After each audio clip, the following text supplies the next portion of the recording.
अस्सलाम वालेकुम नाज़रीन, आप देख रहे हैं प्रोग्राम सिटी एट 10। मैं हूं आपके साथ आपकी मेज़बान रमशा कमल। मेरा आपका साथ होगा 10 बजे से लेकर 12 बजे तक। बहुत सारी अहम खबरें होंगी, टॉप स्टोरीज होंगी, लेकिन सबसे पहले आज का दिन भी बहुत अहम है। क्योंकि आज जो है वो हमने देखा है कि अहम तरीन शख्सियत हमारे मुल्क के लिए भी तारीख़ साज शख्सियत कायद आज़म मोहम्मद अली जिन्ना की जो है वो आज 76वीं बरसी है जो कि मनाई जा रही है। अगर देखा जाए, हम सब जानते हैं, हमने अपनी किताबों में पढ़ा है, हम तारीख़ के हवाले से जानते हैं कि कायद आज़म उनकी जो है जद्दोजहद की वजह से, उनके विजन की वजह से हम आज़ाद फ़िज़ाओं में सांस ले रहे हैं। हमने अलग जो है हमारे आबा और अजदाद ने इतनी मेहनत के साथ, कायद आज़म और उनके रफ़क़ा ने इतनी मेहनत के साथ अनथक जद्दोजहद और क़ुरबानियों के बाद जो है ये वतन हासिल किया था।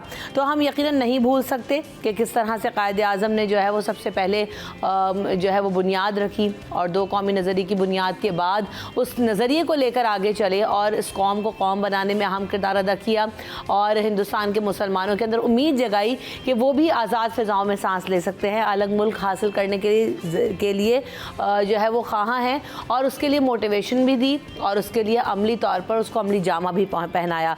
तो आज बाबा कौम कायद आज़म मोहम्मद अली जिन्ना को हम सब खिराज तहसीन पेश करते हैं। आज उनकी चूँकि बरसी है, उस हवाले से हमने देखा कि तकरीब का इनेकाद भी किया गया। वज़ीर आला सिंध ने भी मज़ार कायद पर फूल चढ़ाए, दुआ खानी की, और जो है वो गवर्नर सिंध ने मज़ार कायद पर जो है वो हाजिर दी, जिसके आप मनाजिर भी देख रहे हैं।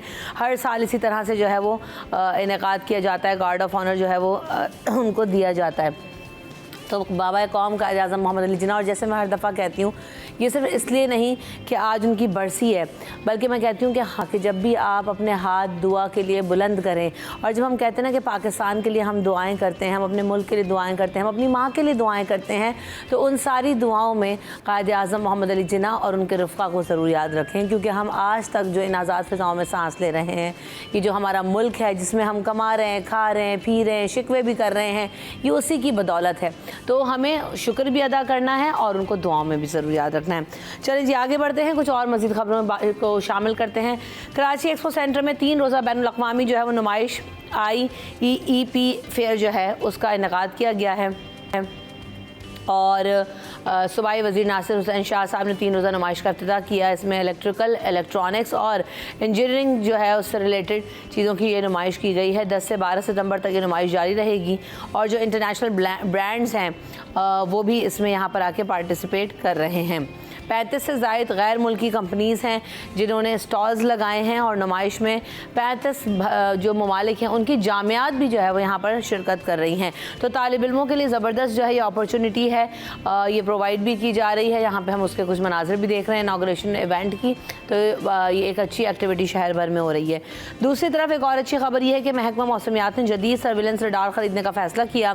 ऑटोमेटिक वेदर स्टेशन की तनसीब मुल्क के मुख्तलिफ जो है वो शहरों में की जाएगी, और ये 300 के करीब होंगे। तो इस तरह से होगा।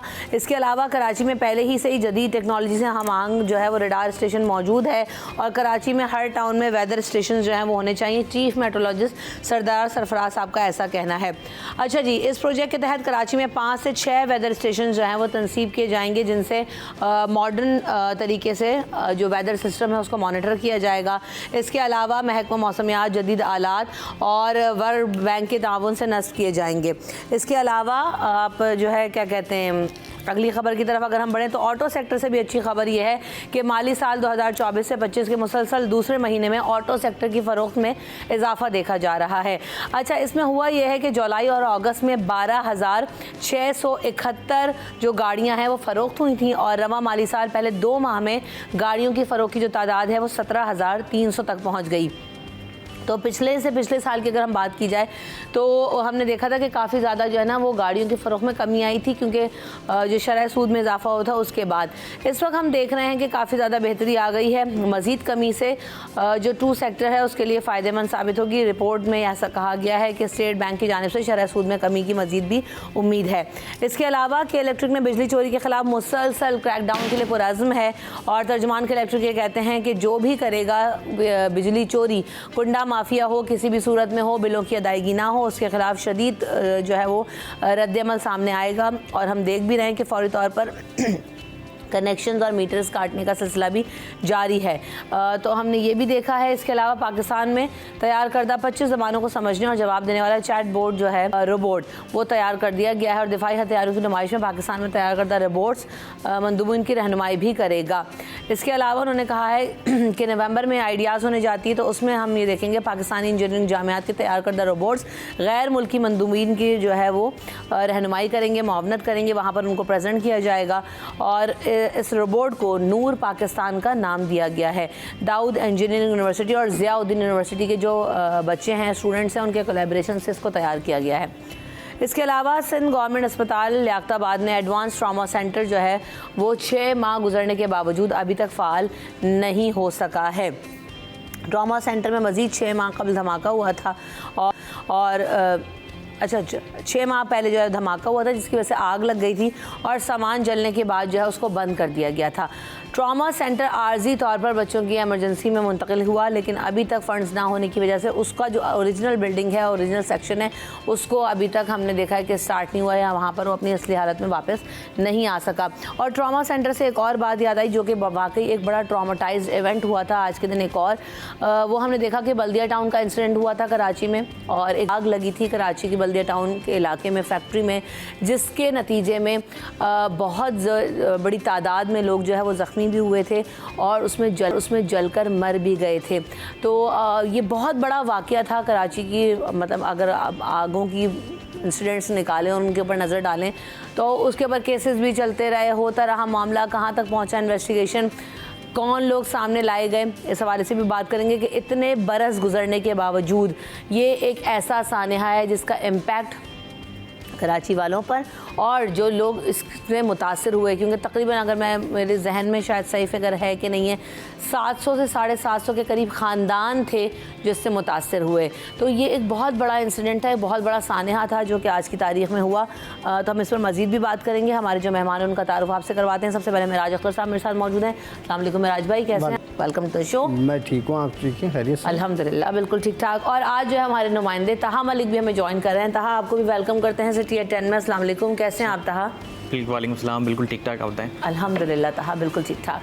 अच्छा मेराज भाई, सबसे पहले मैं स्टार्ट पहले तो आज बाबा कौम की बरसी भी है जी बिल्कुल। तो जैसे मैंने कहा कि हमें यकीनन शुक्र अदा भी करना चाहिए कि हम आज़ाद फ़िज़ाओं में सांस ले रहे हैं और यहीं की बदौलत है। क्योंकि अभी भी हम देखें तो मुझे ऐसा लगता है कि एक लीडर जो है ना वो पूरी नेशन को ड्राइव कर लेता है। बिल्कुल ऐसा ही उसको किसी अभी भी हमें भी जो है ना सही मायनों में लीडर की ज़रूरत है। हम कहते हैं हम बतौर कौम ऐसे हैं वैसे हैं बतौर कौम, लेकिन कौम को कौम बनाने के लिए भी एक लीडर चाहिए। तो आप क्या कहेंगे आज कायद आज़म की बरसी के हवाले से? देखिए जी, बहुत बड़ा दिन है, अहम दिन है और वाकई आपने सही कहा कि इस मुल्क को आज़ाद करवाया, फिर हम इस आज़ाद फ़िज़ा में सांस ले रहे हैं। ठीक है, हमारे साथ बहुत सारे मसाइल हैं, लेकिन बहरहाल ये तो बहुत बड़ा करम है खुदा का कि हम आज़ाद तो हैं। बेशक। और जाहिर सी बात, अगर वो जद्दोजहद नहीं करते तो शायद हम आज यहाँ इस तरह आज़ादी की सांस नहीं ले रहे होते। तो बहरहाल उन मसाइल से हट के अगर हम बात करें तो वाकई आपने सही कहा कि एक लीडर जो है वो जाहिर सी बात है कौम में एक नई रूप फूंकता है और फिर वही कौमें जो हैं फिर वो मुल्क भी बनाती हैं और तरक्कियाँ भी करती हैं। तो उन्होंने तो बहरहाल बनाने के साथ साथ संवारती भी हैं। बिल्कुल, संवारने का मसला जो है वो फंसा हुआ है, बन तो गया। तो ताहा, आपकी क्या राय है इस बारे में? और हम ये समझते हैं कि कायद आज़म मोहम्मद अली जिन्ना का विज़न, बातें, कौल हम किताबों में तो बहुत पढ़ते आए, लेकिन आप क्या समझते हो कि इस वक्त ये ज़रूरत है कि हम उनके विज़न को अपना लें, मैं और आप भी अपनी ज़िंदगियों में शामिल कर लें? भूल गए हैं वो किताब, जो दरसी किताब ख़त्म होकर बंद रखी तो उसके बाद कुछ नहीं। बिल्कुल, देखिए कायद आज़म की जो शख्सियत है वो एक अजीम शख्सियत है और हमेशा से थी, हमेशा से रहेगी, हमेशा रहेगी भी। बैसियत कौम जो है ना, हमें उनके जो असूल हैं उन पर चलने की ज़रूरत है और अगर हम उनके असूलों पे चलते हैं, सिर्फ हम कुछ और ना करें, नई पॉलिसीज़ ना बनाएं, उनके असूलों पे चलें तो हम एक बेहतरीन कौम बन करके उभर सकते हैं दुनिया में। हमने देखा है कि हम जो है थोड़ा सा भटक गए बैसियत कौम उनकी जाने के बाद। उनके जाने के बाद हमें इस तरह उस तरह का लीडर नहीं मिल सका जिस एक तरह जो है ना वो नौज़ायदा बच्चे की माँ चली जाए ना, तो मैं कहती हूँ पाकिस्तान के साथ वो सलूक हो गया। बिल्कुल वैसा ही है। फ़ौरन मुल्क बनने के बाद जब कायद-ए-आज़म इस दुनिया से रुखसत कर गए, तो हमें हैसियत कौम एक ऐसे लीडर की दोबारा ज़रूरत थी कि जो कौम को दोबारा बनाता, दोबारा संवारता, दोबारा खड़ा करता। लेकिन हम अफसोस के साथ हमें जो है वो पूरी तहरीक पाकिस्तान के अंदर जो लीडरशिप थी वो चंद ही अरसे बाद पाकिस्तान से जो है वो छिन गई। तो हमें एक ऐसे लीडर की दोबारा ज़रूरत है, और मैं दोबारा ये बात कहूँगा कि उनके जो असूल हैं, उनके असूलों पर अगर हम चलें तो आज भी हम जो है वो कामयाबी का रास्ता तय कर सकते हैं। वैसे कौम में जो है कायद-ए-आज़म के जो अक़वाल हैं, उनके जो असूल हैं, उन पर चलने की अशद ज़रूरत है इस वक्त जो सूरत-ए-हाल। बिल्कुल ऐसा ही है। मुझे ऐसा भी लगता है कि जी अब ये जो हमने असम्बलियों में और हर जो है सरकारी बिल्डिंग में तस्वीरें लगाई हुई और महज तस्वीरों तक कायद-ए-आज़म को और पर्चों तक महदूद कर दिया, अहमियत तो उसकी चले बरकरार रखी। मैं तो कहती हूँ शुक्र है नोट में तस्वीर दे दी है कायद-ए-आज़म की, इसीलिए तो भूलते वरना ये कौम जो है उसको भी भूल जाती। तो अब उन तस्वीरों से निकल के ना उस विजन को असम्बली में लाना पड़ेगा, और असम्बली में जिस तरह से उस वक्त का विजन था, और एमरजेंसी अभी भी है। हम ये समझते हैं कि शायद एमरजेंसी ख़त्म हो गई हालात में, हमारे लिए तो अभी भी एमरजेंसी, जब तक हम तरक्की याफ्ता ममालिक के सफ़ में ना खड़े हो जाएं। तो हम यकीनन ये सारी बातें अपनी जगह हैं, दुरुस्त हैं, लेकिन बात वही है कि हम जैसे हमने कुरान पाक को अगर हम बात करते हैं ना कि कुरान पाक को हमने जुज़ानों में बांध के ताकों में रख दिया है, हम उसकी असल रूह को नहीं समझते। इसी तरह हमने अपना जो विजन्स हैं, गोल्स हैं, जो लोग हैं, पर्सनालिटीज़ हैं जिनसे हमें समझना है, सीखना है, हमने उनको भी जो बेसिकली उनकी बताई हुई चीज़ें हैं उनको छोड़कर हमने बस उनको आइडियलाइज़ करके और बस महदूद कर दिया अपने अपने रैक्स में, अपनी अपनी चीज़ों में, अपने अपने घरों में। तो हमें हकीकी मायनों में समझना होगा कि विजन क्या था, कायद-ए-आज़म की थॉट्स क्या थी, कायद-ए-आज़म किस तरह पाकिस्तान को आगे लेकर चलना चाहते थे, मुसलमानों के लिए उन्होंने कितनी बड़ी एफ़र्ट की। तो आज के दिन इस हवाले से हमें ज़रूरी तौर पर ये समझा कि बात होना ज़रूरी है। इस पर हम मज़ीद भी बात करेंगे, मज़ीद खबरें भी होंगी, but right after this break.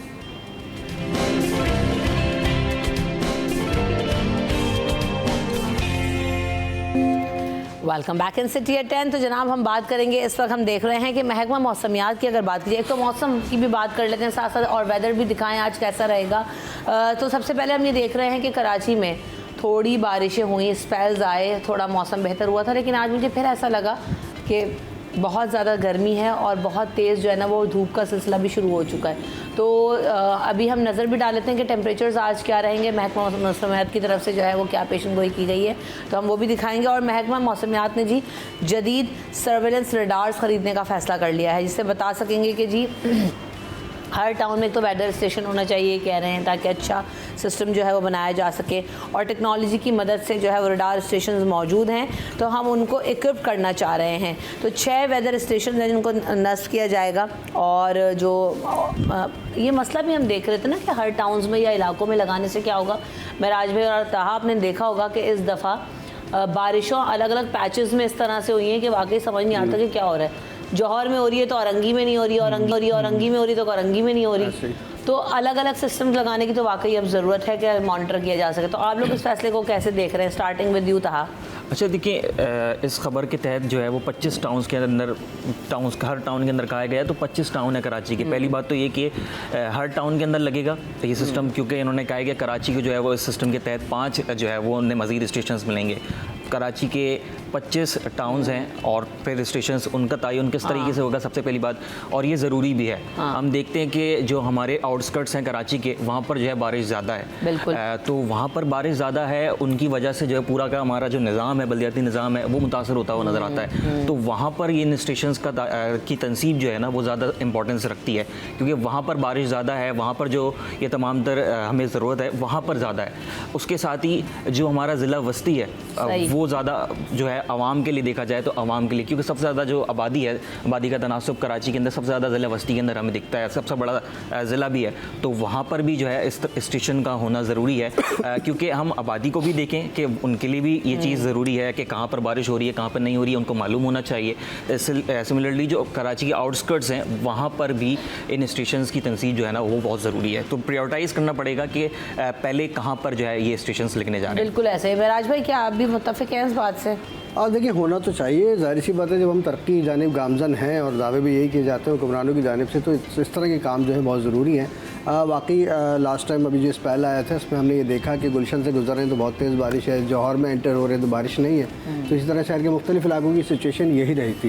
तो इसमें बहुत अच्छी बात है, मालूमात में इजाफा होना चाहिए, लेकिन इसके साथ साथ जो है जो हमारे अज़ली बुनियादी मसाइल चल रहे हैं शहर के, तो उनको भी टाउन की सतह पर अगर देखने के लिए कुछ वर्किंग अगर ज़्यादा कर ली जाए तो वो बेहतर होगी। सड़कें टूटी हुई हैं, पानी के इश्यूज़ हैं, सेवरेज के इश्यूज़ हैं, 10 किस्म के मसाइल हैं। कर रहा है अब सवाल तो ये ना कैसे हुकूमत कर रही है, जब या इस पर फंडिंग हो सकती है, क्योंकि देखिए ये एक ऐसा काम है जो बुनियादी नहीं है, ठीक है ना। अच्छा खासा पैसा लगेगा इसमें, रडार्स हैं, उसमें भी पैसा लगेगा और फिर जाहिर सी बात है इनकी ख़रीदारी होगी। ख़रीदारी भी आपको अंदाज़ा है कि वो हमारे यहाँ तो उसका जो मैकेनिज़्म है वो बड़ा खतरनाक होता है। चलानी इनको आएंगी नहीं। बिल्कुल ऐसा ही है। तो उससे पहले मतलब बहुत अच्छी बात है, ये नहीं कह रहा कि वो गलत है, ये होना चाहिए, अच्छी बात है, लेकिन जो पहले से बुनियादी मसाइल सर उठाए खड़े हैं और दिन ब दिन बतदरीज मतलब ख़राबी की ही जानिब जा रहे हैं, तो उनको बेहतर करने के लिए भी कुछ इक़दाम करें टाउन की सतह पर। और टाउन की सतह पर ये काम होगा, टाउन की सतह पर फंडिंग्स होंगी, बजट उनको मिलेंगे और काम उनसे करवाया जाएगा, तो इस शहर की सूरत मेरे ख्याल में बहुत अच्छी हो जाएगी। शहर की सूरत हाल की आपने बात की, तो सिंध गवर्नमेंट जो अस्पताल है उसमें हमने देखा है कि एडवांस ट्रामा सेंटर जो है 6 माह गुजर गए लेकिन फ़ाल नहीं हुआ है। और पहले भी हमने किस हॉस्पिटल की बात की थी महराज भी, जहाँ पे हम ये देख रहे थे कि गायनी और फिजियोलॉजी डिपार्टमेंट जो है वो भी फ़ाल था, उसकी लिफ्टें ख़राब थी। आई थिंक सिविल हॉस्पिटल था या जना। तो ये बड़े मसाइल हैं। अब्बासी में हम देख रहे हैं कि कई जो है वो शोबे गैर फ़ाल हैं। तो इस तरह तो शहर के मसाइल और इलाज मुआलजे के मसाइल हल नहीं होंगे 6 माह तक अगर वो बस ट्रॉमा सेंटर्स बन रहेंगे। इसमें देखिए ना कि जो हॉस्पिटल्स हैं, हॉस्पिटल्स को भी सिमिलरली जो है ना, हम जितना अपने सिस्टम को ज़िलाई सतह पर, टाउन के सतह पर, महराज भाई ने जैसे कहा कि अपने पूरे के पूरे सिस्टम हो, चाहे हेल्थ का सिस्टम हो, बल्दियाती निज़ाम हो या फिर ये महकमा मौसमियात की जो खबर है, इनको हम जितना डिवाइड करते जाएंगे ना नीचे, उतनी ज़्यादा आसानी होगी। क्योंकि कराची एक मेट्रोपॉलिटन सिटी है, कराची की आबादी जो है वो दिन ब दिन इजाफा उसके अंदर होता जा रहा है। तो हम जितना इसको डिवाइड करेंगे, हुकूमत के लिए भी आसान होगा कि इन चीज़ों को हम ईज़िली ऑपरेट कर सकें, चाहे वो हेल्थ की फैसिलिटीज़ हों। हम सिमिलरली अगर क्राइम की तरफ भी आएँ तो पुलिस स्टेशंस भी जो हैं उनको भी मज़ीद जो है वो डिवाइड करने की ज़रूरत हमें ना महसूस होती है। पुलिस चौकीज़ की जो है वो ज़रूरत है। हम इसको जितना डिवाइड करेंगे उतना जो है हमारा सिस्टम अच्छी तरीके से चलेगा और आसानी से चलेगा। हुकूमत को चाहिए कि डिवाइड करे, सब सेक्शंस के अंदर लेकर के जाए। अगर टाउन की सतह पर नहीं तो यूनियन काउंसिल्स की सतह पर अगर उसकी ज़रूरत पड़ी तो यूनियन काउंसिल्स की जगह की सतह पर जो है ना उसको जाना चाहिए, ताकि हमारे लिए आसानी होती जाए। हम देखते हैं सिंध सॉलिड वेस्ट मैनेजमेंट है, वाटर बोर्ड है, उनके नुमाइंदगान जो हैं वो यूसीस के अंदर हमें नज़र नहीं आते, यूसीस की सतह पर नहीं है। तो ऐसा यूसी वाले खुद नहीं नज़र आते अपनी यूसी में, तो इनको ऑपरेट ढूंढ के लाना तो इनको पाबंद करना चाहिए। हुकूमत की जिम्मेदारी है कि इनको पाबंद करे कि वो अपने फ़राइज़ जाकर के अंजाम दें, ताकि यूसी की सतह पर होगा, वार्ड की सतह पर काम होगा तो फिर टाउन को आसानी होगी, टाउन को आसानी होगी तो फिर ज़िलाई सतह के ऊपर आसानी होगी, और ज़िलाई सतह पर आसानी पैदा हो जाती है तो फिर ओवरऑल कराची जो है वो हमें संवरता हुआ नजर आएगा। ये जो ट्रॉमा सेंटर है आपकी जो है ना महराज भाई, अभी बच्चों की इमरजेंसी में मुंतकिल किया हुआ है, और वैसे ही वार्ड्स में हम देख रहे हैं कि बच्चों के अपने इंतहाई निगहदाश्त के जो वार्ड्स हैं, यूनिट्स हैं, वो कम हैं। तो कैसे अकोमोडेट कर रहे होंगे? देखिए बिल्कुल परेशानी तो ज़ाहिर सी बात है होगी उनको। हमने इससे पहले शायद सिविल अस्पताल की भी बात की थी, वहाँ बिजली का मसला था, ऑपरेशन मुलतवी करने पड़ गए थे 10-10 घंटे की लोड शेडिंग की वजह से। इसके अलावा फिर हमने ये भी देखा था कि फुटेज सामने आई थी जिना हॉस्पिटल की थी, वो जिसमें एक पेशेंट को जो है वो सीढ़ी के ज़रिए, क्योंकि लिफ्टें ख़राब थी तो वो सीढ़ी के ज़रिए उसको ले जाया जा रहा था। तो बहरहाल अब एक तरफ तो ये सूरत हाल है कि अभी हम देखते हैं कि जिना ही हॉस्पिटल में नए वार्ड्स की ओपनिंग होती है, इफ्तिताह होते हैं और वेल इक्विप्ड भी हैं वो, और अच्छी मशीनरी वहाँ पे ला के रखी हुई है। और एक तरफ हम ये देखते हैं जो हमारे पुराने जो हॉस्पिटल्स छोटे या बड़े जो बने हुए हैं शहर के अंदर, तो उनकी हालत जो है ना उसको सुधारने के लिए कोई काम नहीं किया जा रहा, क्योंकि जो चीज़ आपके पास पहले से अवेलेबल है अगर आप उस पर काम कर लें तो शायद शहरियों को कोई आसानी हो जाए। लेकिन सूरत हाल ये समझ में नहीं आती। अच्छा, दूसरा मसला ये है कि कोई भी शोबा हो, अब अगर हम इसमें महकमे सेहत के हवाले से बात कर लेते हैं, हॉस्पिटल्स के हवाले से बात कर लेते हैं, तो इस शहर में सियासी मुखालफतों की नज़र हुए हुए सारे मामला। ठीक है जी, ये आपका इलाका है, यहाँ पर फ़लाँ ज़ुबान बोलने वाले हैं या फ़लाँ का वोट बैंक है, तो वहाँ पर बहुत अच्छा काम हो रहा है, जहाँ वोट बैंक नहीं है वहाँ पर कम काम हो रहा है। तो इस तफरीक को जो है ना वो हमें ख़त्म करना होगा। और उसको ज़ाहिर सी बात है, ये तो ऐसा मसला है कि किसी पर भी बीमारी, दुख, हादसा किसी पर भी आ सकता है। तो इसके लिए तो कम से कम हम एक हो जाएं। लेकिन इसमें भी हम ये देखते हैं कि सियासी मुखालफतों की वजह से जो है, अब्बासी हॉस्पिटल की आपने बात की, तो शायद गुज़िश्ता 10 सालों में आपने उसको सिर्फ तबाह होते हुए देखा होगा। हम भी आए रोज़ इस पर बात कर रहे होते हैं, उसकी ख़राबियों की, उसमें दवाओं की किल्लत की, उसमें और सारे मसाइल उसमें ही आ रहे हैं, ठीक है ना। तो अब हम ये तो नहीं कहते कि भाई किस पार्टी ने किस पार्टी को क्यों जिच किया, लेकिन एक बात यह है कि हॉस्पिटल तो आवाम के लिए है ना, मेरे लिए है, आपके लिए है, और कोई भी चले फ़र्ज़ करें, क्योंकि देखिए हादसा तो कहीं भी हो सकता है ना।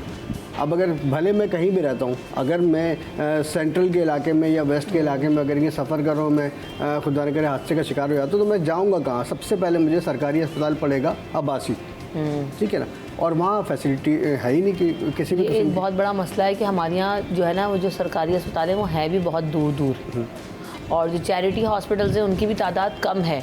तो अब जैसे अगर हम हाईवे की बात करें तो पूरे ना नेशनल हाईवे पे ना सुपर हाईवे पे आपको कोई एक अस्पताल, कोई एक डिस्पेंसरी नहीं मिलती जहां, और कितने बुरे बुरे एक्सीडेंट्स होते हैं, मतलब लाइक ट्रॉलर उलट जाते हैं, कोई इमरजेंसी सिचुएशन हो जाती है, किसी का टायर बर्स्ट हो जाता है, कोई और बसेस उलट जाती हैं, तो कोई आपके पास इब्तदाई तिब्बी इमदाद के लिए कोई भी ऐसा स्टेशन मौजूद नहीं है जहाँ फौरी तौर पर रश कर सकें। अच्छा, फिर 1122 आपने बनाया, मोबाइल सर्विस आपने दी, मैंने तो मेरे तो रोज़ का रास्ता है, तो मैं ना इधर रोड ट्रैक पे कहीं देखती हूँ ना उधर ट्रैक पे कहीं देखती हूँ कि अगर खुदा ना खास्ता हमारे साथ कोई इंसिडेंट हो जाता है तो हमें कौन रेस्क्यू करेगा उस वक्त? भाई देखिए, हाँ, तो आप दौड़े होंगे वही अब्बासी, जिना, और फिर आपको प्राइवेट हॉस्पिटल वाले तो भटकने नहीं देते। नहीं नहीं, ये तो जिना का केस आप ले जाएं, जबकि आपके लॉ में मौजूद है सिंध गवर्नमेंट के कि आप जो है फौरी तौर पर उनको तिब्बी इमदाद और इनिशियल ट्रीटमेंट्स देंगे। बिल्कुल देंगे। तो कहाँ पाबंदी हो रही है? तो हाँ, हमारे यहाँ तो ऐसा कोई सिस्टम ही नहीं है। सिस्टम फिर वही बात आ जाएगी कि हम डिस्पेंसरीज़ की आपने जिक्र किया, डिस्पेंसरीज़ का जो जाल है ना वो पूरे शहर में फैलना चाहिए। उसको हम डिस्पेंसरी में तो गाय भैंसे बंदी है, गाय भैंसे बंदी में ये जाल जो है, ये जैसे हमने पहले दौर में देखा है, पहले अदवार में जो है वो सिटी गवर्नमेंट इसको टेक केयर करती थी। तो सिटी गवर्नमेंट को चाहिए कि जो है पूरा का पूरा निज़ाम बनाए। ठीक है, वो जगहें अपने भी जगह पर मौजूद हैं डिस्पेंसरी, जैसे महराज भाई ने कहा कि हम अपना सिस्टम जो हमारा मौजूद है उसको अगर हम बेहतर कर लें तो आवाम को कुछ हद तक जो है वो सहूलत मिल जाएगी। डिस्पेंसरीज़ जो हैं वो भी इलाकाई सतह के अंदर मौजूद हैं, लेकिन वो ऑपरेशनल नहीं है, तो क्या फ़ायदा? उनको ऑपरेशनल हमें करना होगा ताकि हम सबसे पहले जाकर के जो बिल्कुल इमरजेंसी की सिचुएशन है उससे हैंडल करें, वहाँ पर उस मरीज़ को वहाँ से निकाला जाए, फिर बड़े हॉस्पिटल्स के अंदर मुंतकिल किया जाए। ये भी कर सकते हैं। इसका दूसरा ऑप्शन जो है वो एक और भी है, कि हम अगर जाते हैं 2 से 3 मकामात पर ही शहर के अंदर कंटेनर्स के अंदर जो है फैसिलिटी दी जा रही है। हम NICVD की अगर बात करें तो एक बड़ा अच्छा जो है वो काम कर रहा है NICVD।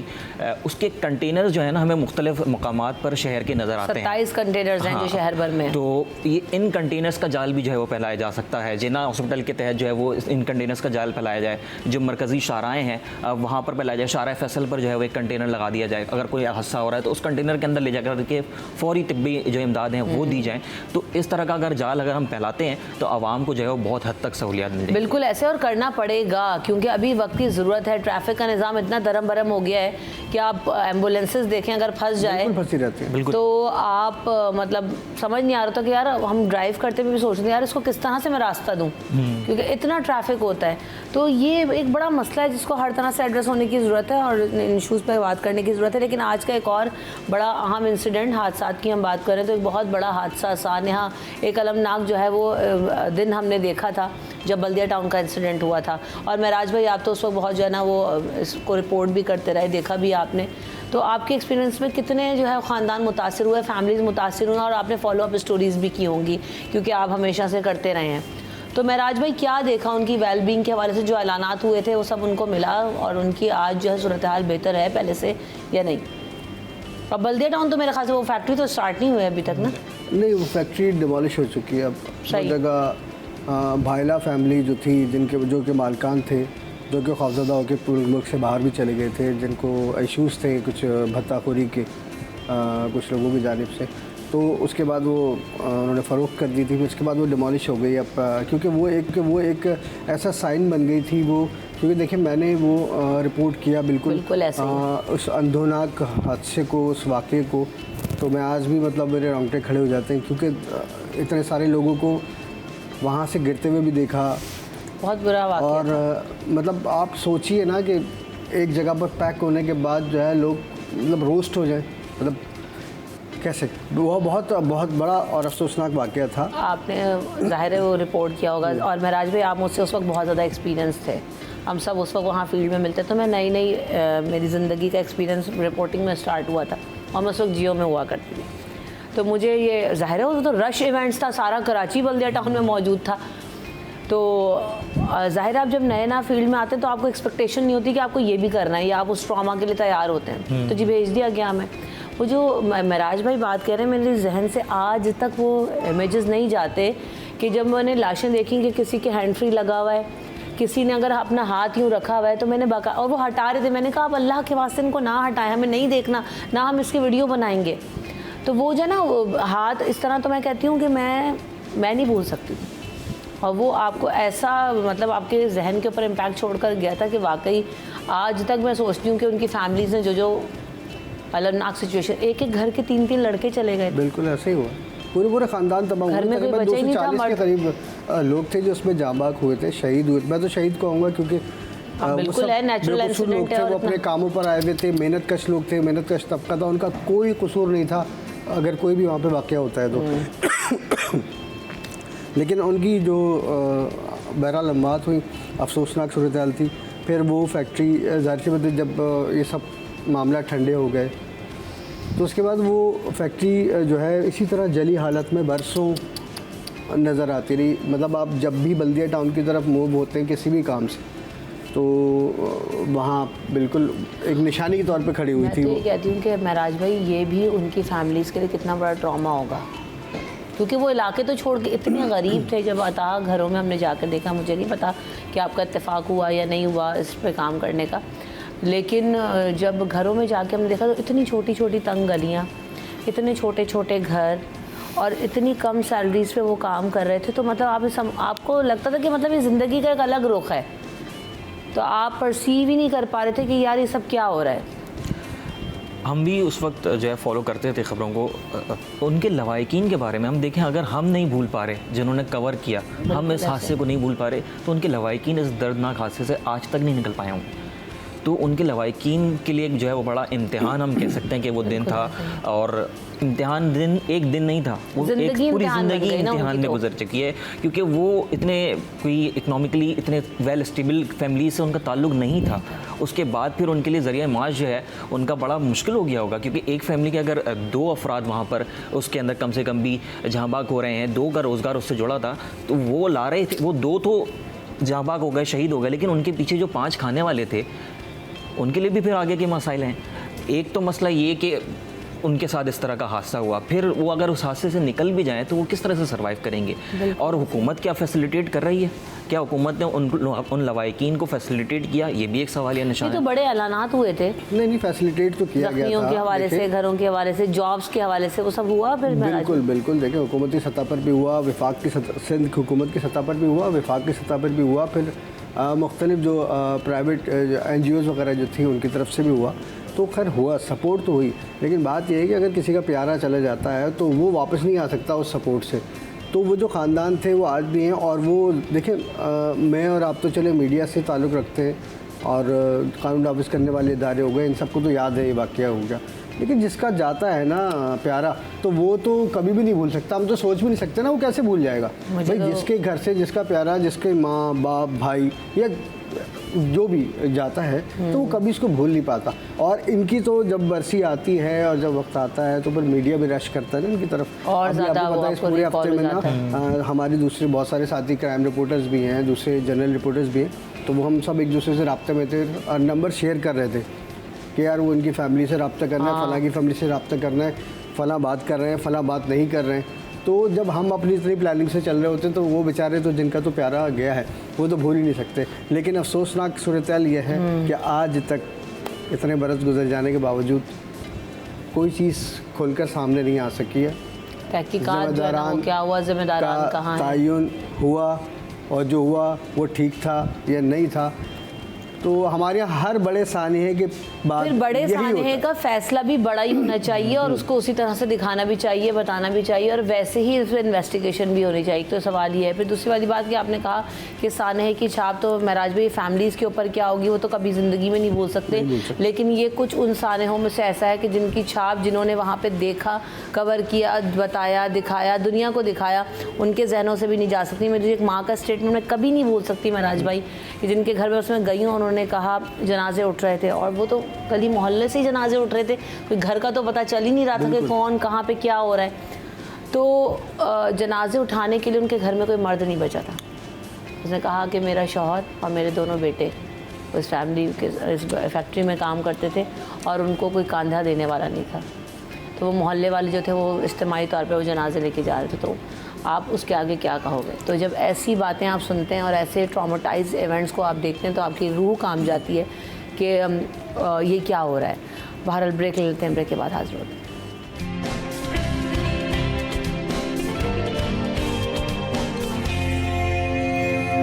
Welcome back in city at 10। तो जनाब हम देख रहे हैं कि इलेक्ट्रिक भी इस वक्त जो है वो सरगर्म हो गई है। बिजली चोरी के खिलाफ क्रैकडाउन के लिए पुरअज़्म दिखाई दे रहे हैं। ये कहते हैं कि जो कुंडा माफिया उसके खिलाफ और शदीद मुज़ाहमत का भी हमें सामना करना पड़ रहा है जिन्होंने कुंडे डाले हुए हैं, लेकिन हम कानूनी जो कार्रवाई है उससे पीछे नहीं हटेंगे। गैर कानूनी कनेक्शंस को बरकरार नहीं रखा जाएगा और जो बकाया जात की अदायगी से जो है बच रहे हैं वो लोग, उनको फौरी तौर पर जो है वो कटहरे में लेकर आया जाएगा। तो इस वक्त इलेक्ट्रिक जो है वो काफ़ी ज़्यादा सरगर्म हो गई है कि जो एक्शन ले रहे हैं। तो आपकी नज़र में कैसे कंट्रोल होगी सूरत हाल बिजली की लोड शेडिंग की?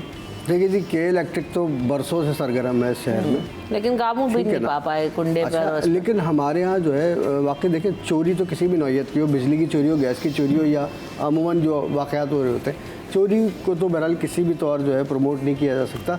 लेकिन बिजली के मामले में हमने देखा कि लोग अपना हक समझ के चोरी कर रहे होते हैं। मैं किसी पे इल्ज़ाम नहीं लगा रहा हूँ, लेकिन शहर के बहुत सारे इलाके ऐसे हैं जहाँ पर उनको अंदाज़ा ही नहीं है कि कभी कहते जब हमारे बाप दादा ने बिल नहीं दिया तो हम क्यों देंगे, और जब तक चल रहा है भाई चल रहा है ना। कोरंगी का एरिया है नाज़माबाद में, औरंगी टाउन में, लियारी में, महमूदाबाद, आज़म बस्ती में बहुत सारे ऐसे पॉइंट्स हैं जहाँ पर बिजली की तवातुर के साथ चोरी जारी है।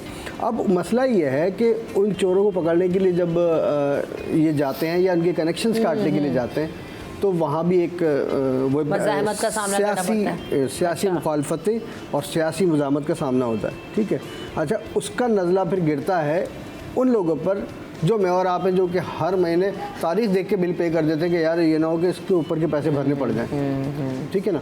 तो ये बिजली की चोरी रोकने के लिए तो इनको सपोर्ट कभी भी नहीं किया गया के इलेक्ट्रिक को, जो बात है। वरना अगर पुलिस की जानिब से सपोर्ट होती है और सियासी जमातों की जानिब से सपोर्ट होती तो ये बिजली की चोरी कब के ख़त्म हो चुकी है, तो लोग मीटर पे आ चुके होते। लेकिन इनको सपोर्ट नहीं मिली तो इन्होंने फिर दूसरा रास्ता अख्तियार किया, इन्होंने फिर कनेक्शन काटने शुरू कर दिए। अच्छा, कनेक्शन काटने जाते थे तो इनकी पिटाई हो जाती थी। हमने कई दफ़ा देखा कि यरकमाल बनाया गया इनको। तो उसके बाद इन्होंने फिर मेन कनेक्शंस काटने ऐसे शुरू कर दिए जिससे अगर एक इलाके के अंदर 100 घर हैं, 100 घर में से अगर 80 घर जो हैं वो पे कर रहे हैं और 20-25 घर पे नहीं कर रहे तो उनकी बिजली भी चली जाती है। और जब वो जाते हैं वो कहते हैं कि भाई हमने तो बिल हर महीने पे किया हुआ है, आप हमारी बिजली क्यों काट गए? तो वो कहते हैं भाई आपके जो ये 20-25 लोग हैं, ये लोग जो है बिजली की चोरी कर रहे हैं, तो आप इनको रोकें। सही। अच्छा, उसमें जो वो कहते हैं ना, मिसाल वो चनों के साथ घुन भी पिसते हैं, तो वो मेरे ख्याल में चने पिस रहे हैं और घुन जो है वो, हाँ, इस वक्त सिचुएशन यही है बिल्कुल। अब उसमें इनको या तो पुलिस भी सपोर्ट करे, ठीक है, सियासी जमातें मिलकर बैठें और वो भी इनको सपोर्ट करें। एक निज़ाम बना दें कि भाई ठीक है, अगर कोई छोटा इलाका है तो उनको मीटर लगा के दें, उनको कनेक्शन लगा के दें, वहाँ से कम रिकवरी शुरू हो तो ये मसला हल हो। क्योंकि देखिए, मैं ये समझता हूँ मुझे 10 तहफ़्फ़ुज़ात हैं, सभी को होंगे कि इलेक्ट्रिक से कि बिल ज़्यादा है, मामले सारे बहुत सारे मसाइल हैं। लेकिन इस मामले पर ये बात है उसूल की कि भाई एक कंपनी अगर आपको कोई चीज़ फ़रोख्त कर रही है तो आप उसको बिल पे करें, बिल्कुल, चोरी ना करें।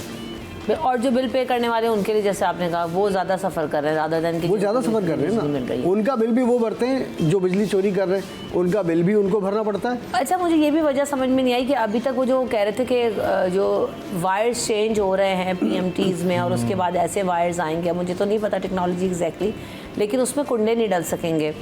लेकिन हमने देखा कि वो चेंज होने के बावजूद भी कुंडा सिस्टम अभी तक चल रहा है, गैर कानूनी कनेक्शन भी मिल रहे हैं और ये के इलेक्ट्रिक के अपने लोग जो है वो लगा के जाते हैं कुंडा में, कोई इलेक्ट्रिशियन नहीं आके आपको करके जाता है, बाकायदा पैसे लेते हैं। तो आपको अपने भी इदारों में देखना होगा कि भाई कौन है, कौन इस तरह से कर रहा था। देखिए इसमें जो है ना, सबसे पहले तो मैं कहूँगा जब चोर चोरी करना चाहता है ना तो वो कहीं से भी चोरी कर लेता है। आप सिस्टम चेंज कर लें, आप तारें चेंज कर लें, वो कहीं से भी जो है ना उसका लूप होल निकाल लेगा। तो सबसे पहले कि ये करे कि जो उसके अपने इदारे के अंदर लूप होल्स हैं ना, जो उसके अपने लोग मदद देते हैं जा करके, उनको बंद करे, उनको पाबंद करे कि भाई आपने ऐसा नहीं करना। उनकी क्या वजूहत हैं कि वो यूँ कर रहे हैं, उन वजूहत को ख़त्म करा जाए तो ये जो है सिस्टम पहले ही आधा जो है वो ख़त्म हो जाएगा। उसके बाद फिर एक प्रॉपर मैकेनिज़्म बनाया जाए ना, जैसे मैकेनिज़्म नहीं है के इलेक्ट्रिक का। के इलेक्ट्रिक हम देखते हैं कि वो PMT से एक उसने रीडिंग ली, उसने उसकी उतनी रिकवरी नहीं हो रही तो लोड शेडिंग भी कर दी। अब उसमें बहुत सारे लोग नादहिंदा भी हैं। एक कुंडा चोरी के साथ साथ नादहिंदा अफराद का भी एक बड़ा के इलेक्ट्रिक के अंदर मसला है। उन नादहिंदा अफराद के हवाले से पिछले दिनों जब हमने नासिर हुसैन शाह से जो है सवाल किया कि ऐसे लोग हैं, इनसे रिकवरी कैसे की जाए, तो उन्होंने कहा दो तरह के जो है ना नादहिंदा लोग हैं, और जिससे मैं टोटली एग्री करता हूँ कि एक तो वो हैं जो मजबूरी में नादहिंदा हैं, जो बिल अदा नहीं कर पा रहे। 37,000 रुपये उसकी अगर तनख्वाह है, 15,000 रुपये उसका अगर बिल आ जा रहा है तो कहाँ से अदा करेगा। और एक वो हैं जो शौक से नींदा कर रहे हैं, जिनकी आदत ही नहीं है, आदतन वो शौक से जो है ना नहीं कर रहे, उनको हम बिजली चोरी के अंदर भी काउंट कर सकते हैं। तो इन लोगों को डिवाइड करने के लिए जो लोग मजबूरी में नहीं कर रहे बिल अदा, नादहिंदा हैं, उनके लिए मैकेनिज्म बनाया जाए, उनको फैसिलिटेट किया जाए कि भाई अगर हम आपको मंथली इंस्टॉलमेंट करके दे सकते हैं, मंथली इंस्टॉलमेंट में दे दें, कोई और मैकेनिज्म बनाए, हुकूमत उसको किसी तरीके से फैसिलिटेट करे, हुकूमत के साथ मिलकर बैठे, के इलेक्ट्रिक उसके लोग बैठे हैं, हुकूमत के लोग बैठे हैं, वजारत तवानाई के लोग बैठे हैं, पुलिस के इदारे साथ बैठे हैं, तो एक प्रॉपर मैकेनिज्म बन सकता है। अच्छा, इन्होंने ना वो सज़ा भी वज़ा की थी कि 6 माह जो है वो बिजली चोरी में अगर कोई पकड़ा गया तो कैद होगी, और 5 लाख में मतलब 1 लाख कुछ ऐसा लाख का फिगर था कि जी जुर्माना होगा। लेकिन हमने देखा कि कहाँ हुआ, किसी को भी नहीं हुआ। तो आप जब तक 2-4 लोगों को मिसाल नहीं बनाते ना, तब तक ये मसाइल हल नहीं होते। और ये कैंपेन भी चली थी कि अगर आपके इलाके में कोई बिजली चोरी कर रहा है तो बताएं और आगाह करें। तो उसके हवाले से भी लोगों में अवेयरनेस क्रिएट करने की दोबारा ज़रूरत है, अगर वाकई सीरियस एक्शन लेना है और लेना चाहते हैं तो। वरना ये बिजली की लोड शेडिंग के और बिजली के बिलों के मसाइल हल नहीं होंगे। वही वाली बात है कि जो पे कर रहा है उसके ऊपर मज़ीद बोझ बढ़ता रहेगा और आता रहेगा। अच्छा जी, आगे की खबर की तरफ भी बढ़ते हैं। चैट बोर्ड तैयार कर लिया गया, और चैट बोर्ड में क्या होगा जी कि ये 25 ज़मानों को समझेगा। पाकिस्तान में तैयार किया गया इंटरनेशनल, अभी देख रहे हैं कि इवेंट हमारे यहाँ बहुत बड़ा होता है तहा। हम देखते हैं कि बहुत सारे लोग आते भी हैं और बहुत अच्छी टेक्नोलॉजी के हवाले से भी, वेपन्स के हवाले से भी और डिफेंस के हवाले से भी चीज़ें हमें नज़र आती हैं। तो ये इंजीनियरिंग स्टूडेंट्स हैं जिन्होंने चैट बोर्ड तैयार किया गया और जो इसको वहाँ पे रखा भी जाएगा आइडियाज़ में। तो कैसे देख रहे हैं आप लोग इन बच्चों की इस अचीवमेंट को? देखिए, बहुत अच्छी बात है, बच्चे काम भी कर रहे हैं और हमने कई दफ़ा ऐसा देखा कि उन्होंने बहुत अच्छी अच्छी चीज़ें जो है वो तैयार की जो कि तरक्की याफ्ता ममालिक में आमतौर पर राइज हैं। तो चैट बोर्ड तैयार किया है, बहुत अच्छी बात है। अब ये है कि हुकूमत थोड़ा सा इनकी सरपरस्ती करे और इनको सपोर्ट करे ताकि ये आगे बढ़ सकें। क्योंकि हमारे यहाँ आप देखें ना कि यूनिवर्सिटी में या इंजीनियरिंग कॉलेजेस में जो बच्चियाँ हैं वो मेहनत कितनी करते हैं, बहुत मेहनत करते हैं। उनके काम जो है फॉर्मूला कार्स बना रहे हैं, हाइब्रिड कार्स बना रहे हैं, बिल्कुल कितनी चीज़ें सामने आती हैं। लेकिन उसके बाद एक अजीब सा मामला है कि वो फिर उसके बाद नज़र नहीं आते, मतलब या तो वो मूव कर जाते, ठीक है, महाराज में वो बच्चे आते हैं ना यहाँ, या उनको सपोर्ट नहीं है। तो उनसे जब हम बात करते हैं, जैसे हाइब्रिड कार इन लोगों ने बनाई, नस्ट वालों ने, इसके अलावा फार्मूला कार्स बनती हैं, वो जाते हैं प्रेजेंट भी करते हैं। लेकिन मैंने कहा कि भाई अगर आपने हाइब्रिड कार बना ली और फ्यूल एफिशिएंट है तो वो क्या सड़कों पर आने वाले वक्तों में नज़र आएगी हमें, और ये फ्यूल एफिशिएंसी है तो इसकी होना चाहिए हमारे मुल्क में भी हमारी अपनी गाड़ियाँ बने। तो जी मुझे रीज़न्स उनके यही थे कि भाई हम तो ये चीज़ें बना लेते हैं, रिसर्च करते हैं, उसको मॉडिफाई भी करना चाहते हैं, लेकिन ये आएगी कैसे? मैं एक गाड़ी बनाने के लिए तो हम इतना स्पॉन्सर जमा करके बनाते हैं, तो अगर बल्क क्वांटिटी में कोई मैन्युफैक्चरर जब तक हमें नहीं मिलेगा या हमें कोई टोयोटा सुजुकी या कोई कंपनी ओन नहीं करेगी तो हम कैसे काम कर सकेंगे? तो असल मसला यहाँ पर आता है कि कोई भी ओन नहीं करता, ना उसके ऊपर इन्वेस्ट करना चाहता है, ना हमारी गवर्नमेंट इस तरह से ग्रांट करती है, फंडिंग करती है, ना हमारे अपने कोई ऑटोमोबाइल कंपनीज़ हैं गवर्नमेंट की सतह पर, तो कैसे बच्चे आगे बढ़ेंगे? तहा अच्छा, इसमें ना मैं आपकी बात से एग्री करूंगा कि उनको कंपनीज ओन नहीं करती, लेकिन हम देखेंगे वो कंपनीज कौन सी हैं। क्या वो पाकिस्तानी कंपनीज हैं? सब बाहर की कंपनी, सब बाहर की कंपनीज हैं। तो वो अपने ममालिक के बच्चों को सपोर्ट करेंगी ना, उनकी और वो वहाँ कर भी रहे, वो कर भी रहे हैं। हम भारत की अगर मिसाल लें, हमारे पड़ोसी मुल्क की, तो टाटा वहाँ पर जो है उनकी एक बड़ी अच्छी कंपनी है जो कि निचली सतह पर जा कर बच्चों की जो रिसर्चेज हैं, उनके प्रोजेक्ट्स हैं, उनको अडॉप्ट करती है, अडॉप्ट करके मार्केट में लेकर के आती है। एक बड़ी अच्छी कार जो है हमने देखा था गुज़िश्ता दिनों, नैनो कार जो है टाटा की, वो इसी तरीके से जो है वो तालिबे इल्मों नहीं बनाई, उनके रिसर्च प्रोजेक्ट्स के अंदर थी, फिर उसको टाटा ने बड़े अच्छे से स्पॉन्सर किया, स्पॉन्सर करके मार्केट में लेकर के आए। तो हमारे पास तो सबसे पहली बात, हमारे पास कंपनीज ही नहीं है। तो हुकूमत को चाहिए हुकूमती सतह पर जो है ना, सबसे पहले तो ये काम करें।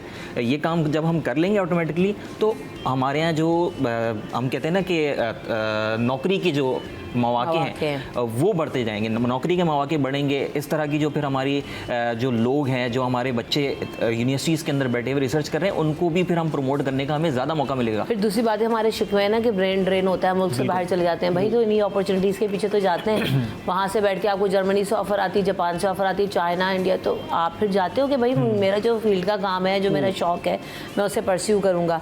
तो मौके क्रिएट करेंगे तो और ज़्यादा बेहतर सूरत हाल होगी। बहरहाल ये एक्सपोजर इसमें स्टूडेंट्स को भी मिलेगा और ये चैट बोट जो है वो मुख्तलिफ ज़बानों में सर्विसेज भी फराहम कर सकेगा, तो ये एक बहुत अच्छी और खुशाइन बात है।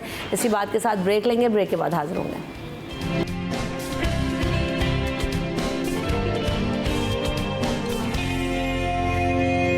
Welcome back in city at 10। तो जनाब हम अगली खबर की तरफ भी बढ़ेंगे और हम इस पर भी बात करेंगे कि ऑटो सेक्टर की भी हम बात कर रहे थे ना कि बच्चे गाड़ियाँ बना रहे हैं और ये सब हो रहा है। तो हमारे यहाँ एक मार्केट मौजूद है, गैप मौजूद है कि अगर वाकई फ्यूल एफिशिएंट कार आ जाए या सस्ती गाड़ियाँ आ जाएं तो लोग और ज़्यादा उसकी तरफ बढ़ेंगे। और मुझे नहीं लगता कि पाकिस्तानी गाड़ियों में या चाइनीज़ और जापानीज़ गाड़ियों में जब इतना रुझान बढ़ रहा है हाइब्रिड गाड़ियों की तरफ, तो ऐसा नहीं होगा। ऑटो सेक्टर की खबर भी आई कि जी हमने देखा कि 24 से 25 के दरमियान जो माली साल का आगाज़ हुआ है उसमें 2 माह में गाड़ियों की फ़रोख्त में 36% तक इजाफा हुआ है। अब अगर इसका दूसरा इम्पैक्ट देखें तो कौन सी गाड़ियाँ ख़रीदी, फिर वही टोयोटा और जो है वो होंडा और इनकी गाड़ियाँ ख़रीदी। तो आपने अपनी तो कुछ तैयारी नहीं की। मोनोपोली है ना उनकी। मोनोपोली भाई आपके पास चंद कंपनीज तो कितनी महंगी हो गई इस वजह से, इन्हीं चक्कर में। बिल्कुल, आप जापान में वो गाड़ी ले रहे हो तो वो आपको 5 लाख में मिल रही है, जब वो यहाँ पर आ रही है तो वो अब आपको 20 लाख में मिल रही है। बिल्कुल ऐसे ही, और वो कमा रहे हैं इससे। सारी दुनिया में गाड़ियाँ सस्ती हैं, हमारे यहाँ सब गाड़ियाँ जो है महंगी हुई हैं। यूज कार हम खरीद रहे हैं, वो खुद भी हैरान है कि हमारे यहाँ तो नहीं इतनी महंगी नहीं जितनी आप यूज खरीद रहे हैं। अच्छा, इसमें एक तो देखें डॉलर के रेट का भी इशू है, हमारी करेंसी के डिवैल्यू होने का भी इशू है, इम्पोर्ट का भी बड़ा मसला है जो हमारे यहाँ टैक्सेस लगाए गए हैं, फिर टैक्सेस हैं, ड्यूटीज़ हैं, तो वो इतनी महंगी पड़ जाती है यहाँ पर आके। अच्छा, दूसरी बात यह है कि जैसे हमने बात, मैं थोड़ी सी बात उन बच्चों पर करूँगा जो मेहनत कर रहे हैं। हाँ। ठीक है ना, उनको आप चांस दें। देखिए, अगर हुकूमत चाहे तो ये जो चंद कंपनीज हैं, कोई इतनी ज़्यादा कंपनीज नहीं है, मतलब 10 भी नहीं है, गिनती की हैं, ठीक है ना, अंडर 10 ही है जो मेन बड़ी बड़ी कंपनीज हैं। आप उनसे बात कर सकते हैं हुकूमत की सतह पर कि भाई इन बच्चों को सपोर्ट करें। वो जब आप यहाँ पर असम्बल्ड कर रहे हैं, पार्ट्स अपने सारे आप मंगवा रहे हैं, ठीक है, बॉडी पार्ट्स हो गए, इंजन की पार्ट्स हो गए, असम्बल्ड कहाँ हो रही है? असम्बल्ड तो यहीं हो रही है ना गाड़ियाँ, जो ये मेन जो कंपनीज है हमारी। जी, तो उनमें उन बच्चों को शामिल किया जाए, उनको कुछ अपॉर्चुनिटी दी जाए, उनको अप्रिशिएट भी किया जाए, तो शायद उन बच्चों का भी दिमाग खुलेगा और वो आगे बढ़ सकेंगे। ठीक है। और दूसरी बात ये है कि कुछ कंपनीज़ की मोनोपोली है हमारे यहाँ, और हम भी चाहते हैं कि जी हम फला ब्रांड की ही गाड़ी रखेंगे वरना नहीं रखेंगे हम, ठीक है ना। तो इस जहनियत को भी हमें बदलना होगा थोड़ा सा। अगर हम सब्र कर लें, जैसे कि आपने बताया अभी मुल्क की हालात कितने ख़राब चल रहे हैं, ठीक है, आपने अभी बताया कि 35 से 36% इजाफा हुआ है गाड़ियों की ख़रीदारी में। अब इसको हम किस खाने में फिट करें इस मामले को? बिल्कुल ऐसे ही, ठीक है ना। लेकिन हमें एक कौम होकर सोचना पड़ेगा, बाहर वाली कंपनीज़ हैं, हमारी मुल्क की कंपनी तो है नहीं, बाहर से आके अगर हमारे यहाँ वर्क कर रही हैं, काम कर रही हैं, तो फिर हमें फैसिलिटेट तो करें। ठीक जी था। इसमें हम ये कर सकते हैं कि हुकूमत जो है एक मैकेनिज़्म दोबारा बनाए, जैसे भी मिराज भाई ने कहा कि हुकूमत उनसे बात करे। सिर्फ असेंबल नहीं यहाँ पर नहीं हो रहा, अगर आप यहाँ पर बेच रहे हैं तो प्रॉपर प्लांट लगाएं आप यहाँ पर मैन्युफैक्चरिंग करें, ताकि यहाँ का जो रॉ मटेरियल पहले वहाँ जा रहा है, फिर वहाँ से बन के फिर यहाँ आ रहा है, ये जो ड्यूटीज़ का सिस्टम है ये भी ख़त्म हो, यहाँ इसके बीच में जो लोगों को फ़ायदे पहुँच रहे हैं उनको ख़त्म हो, ये सीधा फ़ायदा जो है हुकूमत को हो, हमारी इकॉनमी भी इससे स्टेबल होती हुई नज़र आएगी। इससे हमारा जो बच्चा है जो पढ़ करके निकल रहा है असेंबल में, देखें अगर हम बच्चों को लगाएंगे तो हम एक महदूद लिमिट के अंदर रहते हुए बच्चों को उसके अंदर लगा सकते हैं। लेकिन अगर यही कंपनी जो बड़ी बड़ी कंपनीज़ हैं, सुजुकी हैं, टोयोटा है, होंडा है, ये अपने मैन्युफैक्चरिंग प्लांट यहाँ पर लगा लेते हैं पाकिस्तान के अंदर, तो फिर एक हमारी इस जो इंडस्ट्री को बड़ा फ़रोग़ मिलेगा। हमारे बच्चे भाई क्या लगा लेंगे, किया मोटर्स आया, उन्होंने प्लांट लगाने को कहा, उसके अलावा सुजुकी का प्लांट, सुजुकी का तो है यहाँ पर, किसी और का भी, टोयोटा का किसका प्लांट शिफ्ट हुआ यहाँ से, चला एल्टस क्या था जो भी था, बहरहाल उसका प्लांट शिफ्ट हो गया। आपके हालात ख़राब हो रहे, इकोनॉमिक सिचुएशन और डॉलर की सिचुएशन और इंपोर्ट की वजह से, तो ये मसला हुआ। फिर मलेशियन कंपनी प्रोटॉन आई, क्या आपने कितनी मकबूली हुई, कैसे आपने उसको मार्केट किया, क्या कर रहे हैं कुछ नहीं पता। तो वही वाली बात है ना कि आप चीज़ें करते भी हैं तो हालात इतने ख़राब कर देते हैं, या इकोनॉमिक सिचुएशन स्टेबल नहीं होती कि जिसकी वजह से जो है ना वो चीज़ें चल नहीं पाती। थैंक यू सो मच रहा, आपने हमें वक्त दिया, महराज भाई आपने वक्त दिया, आप दोनों का शुक्रिया। यहाँ पे ब्रेक की तरफ बढ़ेंगे, ब्रेक के बाद हाजिर होंगे।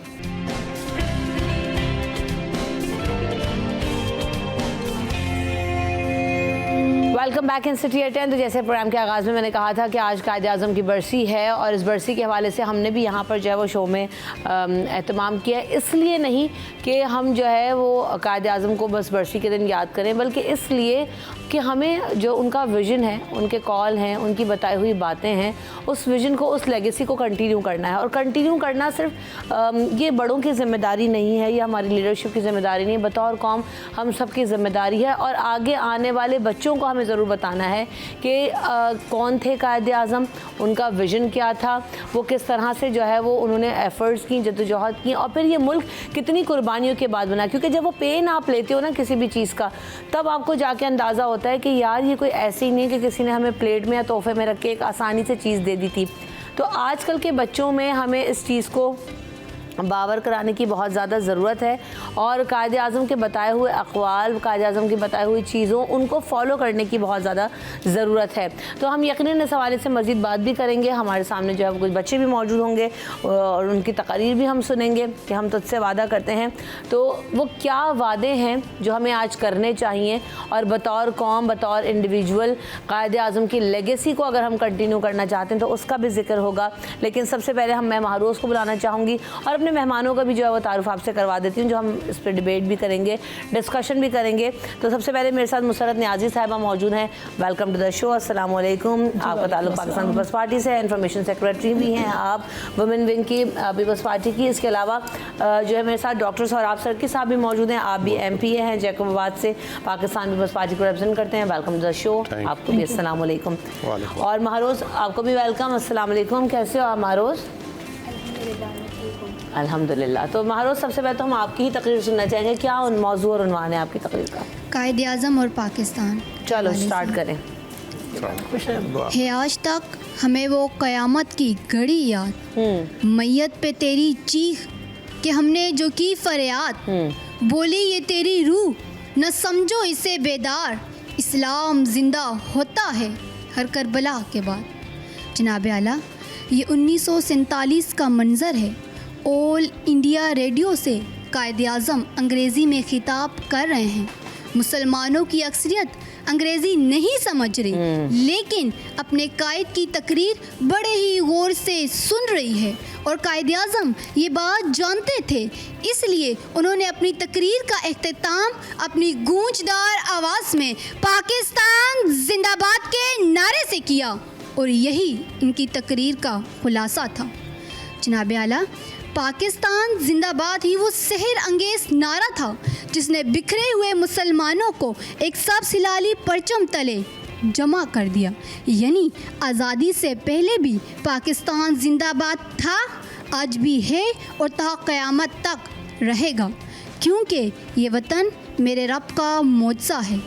बाज़ लोग कहते हैं कि 27वीं रमज़ानुल मुबारक को पाकिस्तान का वजूद में आना महज सिर्फ एक इत्तेफाक है, तो आज मैं उनको बता देना चाहती हूँ कि ये इत्तेफाक नहीं बल्कि मेरे रब का इंतखाब है।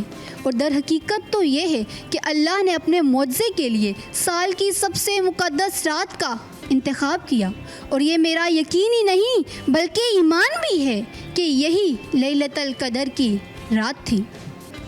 जनाब आला, पाकिस्तान सिर्फ़ एक मुल्क ही नहीं बल्कि ये हमारा अकीदा भी है, यकीन भी है, नज़रिया भी है और दुनिया में हमारी पहचान भी है। सच पूछो तो पाकिस्तान अल्लामा इकबाल के ख्वाबों की ताबीर है, कासिम की आवाज़ है, खालिद की ललकार है, तारिक का बाजू और टीपू की तलवार है। न पूछो ज़माने से हमारी क्या कहानी है, पहचान तो बस ये है कि हम पाकिस्तानी हैं। जनाब आला, आज मेरा प्यारा पाकिस्तान मुश्किल में ज़रूर है, हमें अंदरूनी और बैरूनी चैलेंजेस का सामना है, लेकिन हम मायूस नहीं। मेरा यकीन है कि अगर हम कायदे आज़म की तालीमात पर अमल करें तो हम अपना खोया हुआ मकाम हासिल कर सकते हैं। हालात का एहसास दिलाया हमें जिसने, और नींद के गलबे से जगाया हमें जिसने, खतरे से ग़ुलामी के बचाया हमें जिसने, आज़ादी का फिर शौक़ दिलाया हमें जिसने, उस कायदे आज़म को सदा याद रखेंगे और उसके हसीन बाग को आबाद रखेंगे। बिल्कुल ऐसा ही है। बहुत बहुत शुक्रिया बेटा, आप लोग बच्चे, बहुत अच्छी तकरीर आपने की, बहुत कॉन्फिडेंस के साथ। महरोज़, बहुत बहुत शुक्रिया। मज़ीद भी तकारीर होंगी, लेकिन वही वाली बात जो महरोज़ कह रही हैं कि अब ये मैं समझती हूँ कि हमें अपनी अगली नस्ल में मुंतकिल करना है, और वो जो बाग कायदे आज़म ने सेंचा, हमें वो पौधा लगा के दिया पाकिस्तान के नाम का, इस्लामी जमहूरिया पाकिस्तान के नाम का, उसको सींचने की जिम्मेदारी अब सब बिल्कुल ऐसे हमारी नई कौम और नई नस्ल का। बिल्कुल ऐसे ही। जी मुसर साहबा क्या कही? देखिए, बिस्मिल्लाहिर्रहमानिर्रहीम, बहुत शुक्रिया, आपने अपने शो में मदऊ किया। देखिए, बात दरअसल ये कि हम बातें तो बहुत करते हैं लेकिन उस पर हम इम्प्लीमेंट नहीं है। देखिए, आज अगर हमारे कायद ने हमें बेहतरीन और ख़ूबसूरत तोहफ़ा पाकिस्तान को दिया, हमारी कौम को दिया, जिस तरह आपने अपने इंट्रो में कहा कि ये लाखों कुर्बानियों के बाद मिला, हमें किसी तश्तरी में रखा हुआ नहीं मिला कि गुलाब है ये पेश कर रहा हूँ और आप ले लीजिए। ये बड़े इसके लिए जद्दोजहद करनी पड़ी, हमें लाखों कुर्बानियाँ देनी पड़ी, हमारी बहनों की, हमारी माओं की इज़्ज़तें पामाल हुई, हमें कोई इतनी आसानी से नहीं मिला। लेकिन आज हमारे दरमियान हमारे कायद, हमारे बेहतरीन खूबसूरत लीडर मौजूद नहीं हैं, लेकिन क्या ये अच्छा हो कि हम हर दफ़ा उनकी एनिवर्सरी पे वादे करें, दावे करें। अच्छा तो ये हो कि आज मैं, आप और ये मेरे बच्चे, मेरा भाई और हमारे पूरी कौम जो आज हम वादे कर रहे हैं, तो अगले साल हम ये देखें कि हमने कितनों पर अमल किया और कितनी चीज़ों को हमने फरामोश कर दिया। देखिए, मैं आपको एक छोटी सी एग्जांपल दूं कि कायदे आज़म रहमतुल्लाह अलैह ने ये फरमाया, अपने स्टूडेंट्स के लिए कहा कि आप मेहनत करें, अनथक मेहनत करें, जद्दोजहद करें, क्योंकि आप मुस्तकबिल के मेमार हैं। तो मुझे बताएं ना, इस पर मेरे स्टूडेंट कितना अमल कर रहे हैं? क्या वो नकल के पीछे नहीं भाग रहे हैं? क्या कायदे आज़म के जो हमें फरमान है हम उस पर इम्प्लीमेंट कर रहे हैं? इसी तरह अगर गवर्नमेंट के लिए या जो सरकारी मुलाजमीन हैं उनके लिए कहा कि हम क्या हैं, अपनी आवाम के नौकर हैं, हम उनके मुलाजिम हैं, हमें उनके लिए काम करना है और नेक नियति से करना है। हम क्या वो काम कर रहे हैं? नहीं कर रहे। तो मकसद ये सारी चीज़ों का लुबे लुबा ये है कि हमें इंशाअल्लाह उस पर इम्प्लीमेंट करने का, हमें पास इम्प्लीमेंट करना है, हमें याद उस सूरत में अपने लीडर को करना है। हम उनकी कुर्बानियों को फरामोश कर चुके हैं। मैं समझती हूँ कि अगर आज के दिन कायदे आज़म हमारे लीडर नहीं हैं तो हमें कायद जैसा कोई कायद चाहिए जो हमारे दरमियान में हो। जिस तरह से भुट्टो साहब थे, अगर उन्होंने इम्प्लीमेंट किया कि उन्होंने आवाम की ज़ुबान, कायदे आज़म ही की ज़ुबान दी कि आप वडेरा शाही से निकल के आप अपनी ज़ुबान रखें, अपने मुतालबात पेश करें और उस पर अमल करवाएं। अगर हमें शनाख्ती कार्ड की नज़र आती है, हमें जी। सबसे ज़्यादा एक चीज़ नज़र आती है कि कायदे आज़म के अखबार पे, और हम जब कहते हैं कि हम तुझसे वादा करते हैं, वादे तो हमारे हुक्मरान भी बहुत करते हैं, लेकिन जो है कायदे आज़म ने जो वादा किया और वो उसको करके दिखाया, पूरा किया, तभी एक नेशन, अभी बच्ची ने अपनी तकरीर में कहा ना कि कायदे आज़म पर इतना एतबार था और अंधा एतबार था लोगों को कि वो अंग्रेज़ी में जो भी फरमा रहे होते थे, समझ लोगों को अगर ना भी आ रहा होता तो उस पर लब्बैक कहने को तैयार थे। तो ऐसा एतमाद, ऐसी ऑनेस्टी, ऐसी ईमानदारी के साथ जब कोई लीडर लेके विजन कंटिन्यू करता है तो लोग उसके पीछे चलते हैं और लबैक भी कहते हैं सोहराब साहब। तो सबसे पहले तो हमारे लीडरान को ये समझने की ज़रूरत है कि एक जो अदम एतमाद की फ़िज़ा है उसको ख़त्म करना होगा कायदे आज़म की पर्सनैलिटी को समझते हुए। सोहराब साहब बिल्कुल आप सही कह रही हैं।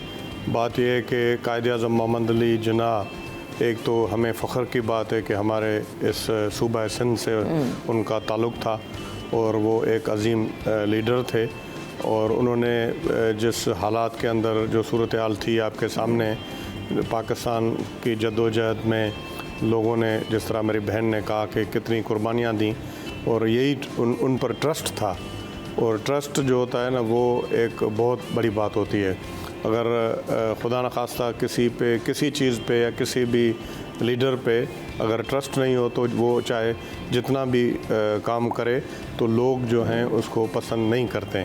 तो कायदे आज़म मोहम्मद अली जिन्नाह ने एक स्ट्रगल की और हमारे बड़े आबा अजदाद उन्होंने इसमें किरदार अदा किया और उसके बाद हमें ये भी आज के दिन नहीं भूलना चाहिए कि हमारे लिए भी ये फ़ख्र की बात है कि सिंध असम्बली ने पाकिस्तान का रेजोल्यूशन पास किया कि एक हमें मुसलमान मुल्क होना चाहिए, रियासत पाकिस्तान। तो जिस तरह 27 तारीख का मेरी बच्ची ने कहा, बिल्कुल ये हमारा ईमान है, ये एक इत्तेफाक नहीं है लेकिन ये अल्लाह की तरफ से गॉड गिफ्टेड है और अल्लाह की मेहरबानी से बिल्कुल उसमें अभी भी पाकिस्तान में बहुत सारी मसले मसाइल हैं, कोताहियाँ हैं, लेकिन हम आगे बढ़ रहे हैं, आगे हम बढ़ रहे हैं और आपको इसका भी अंदाज़ा है कि अल्लाह की मेहरबानी से इस वक्त हमारे पास एटम बम भी मौजूद है और यही हमारी एक तरह से दिफा को मजबूत करता है।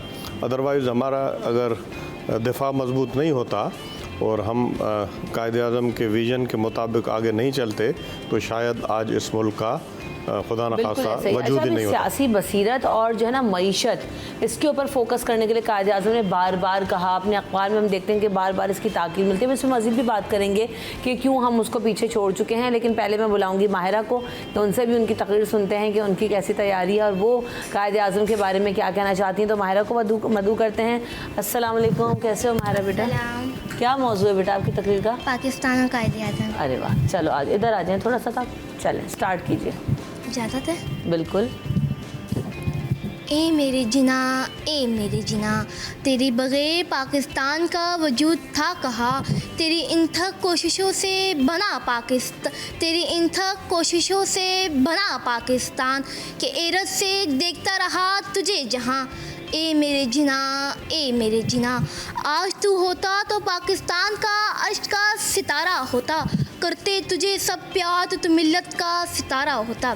जनाब सर, आज बाबा का मोहम्मद अली जिन्नाह की बरसी है।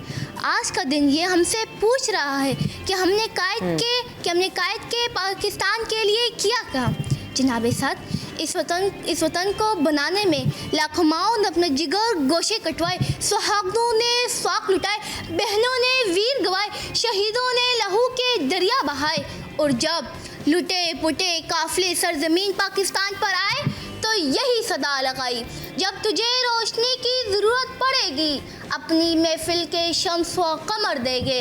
सर पर चम तेरा चांद तारे तेरे, तेरी गलियां तेरे शेर तेरा चमन, तेरे होंठों की जंबश पे कुर्बान है, तेरी अजमत तेरे आबरू के लिए अपना तन मन सर देंगे हम, करके अपने लहू से तुझको सरखरू फतह व नुसरत की तुझको खबर देंगे।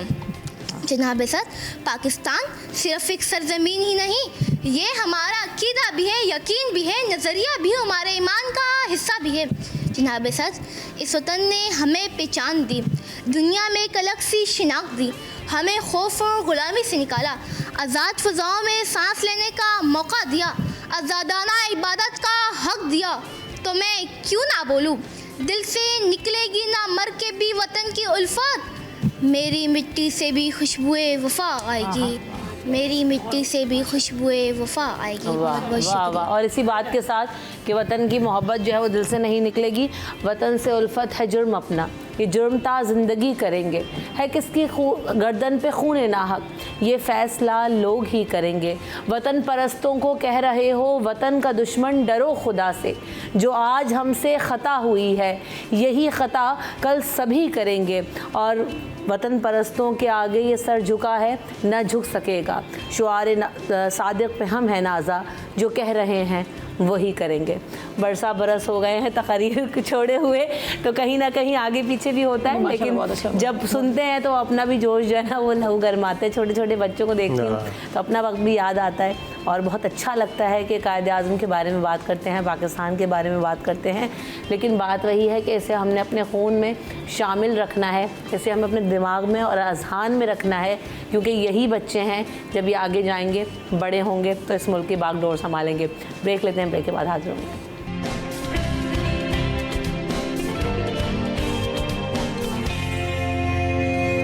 Welcome back in city at 10। तो जनाब हम बात करते हैं इससे पहले, जैसे मैंने कहा कि हमारा जो निज़ाम है, हमारा जो सिस्टम है, मुशर्रफ साहिबा, जब हम कायदे आज़म की तकरीर को देखते हैं तो कायदे आज़म ने यकीनन पाकिस्तान बनाया। पाकिस्तान बनाने से पहले बहुत सारी बातें होती हैं कि भाई उसके लिए जद्दोजहद का आगाज़ करना था, एक मोटिवेशन। लेकिन कायदे आज़म ने जब पाकिस्तान बनने के बाद भी जो तकारीर की उसमें भी एक पूरा विजन और पूरा आपको एक सिस्टम दे गए। जैसे मैं मेरी नज़र से गुजरा तो एक तकरीर का ये इक़्तिबास भी सामने आया है जहाँ पर उन्होंने कहा कि मैं ये अपील करता हूँ और ख़ास तौर पे जागीरदाराना और सरमायादारा निज़ाम जो है उसके ख़िलाफ़, और उन लोगों से एक तंबीह है कि जो हमें नुकसान पहुँचा कर ये चाहते हैं कि इस निज़ाम की बदौलत पनपते रहें, ख़ुद पनपते रहें।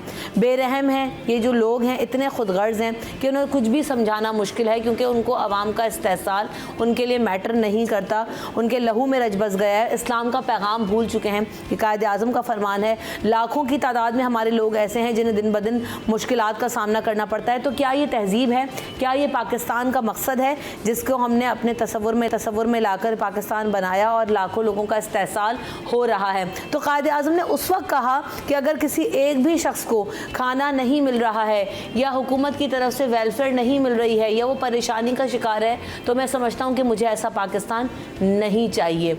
तो आज हम जो देख रहे हैं बिल्कुल हालात उसके बरक्स हैं मुशर्रफ साहिबा, और हमने इसीलिए हैं कि हमने उनके अक़वाल को, उनकी चीज़ों को, उनके विजन को बहुत पीछे छोड़ दिया।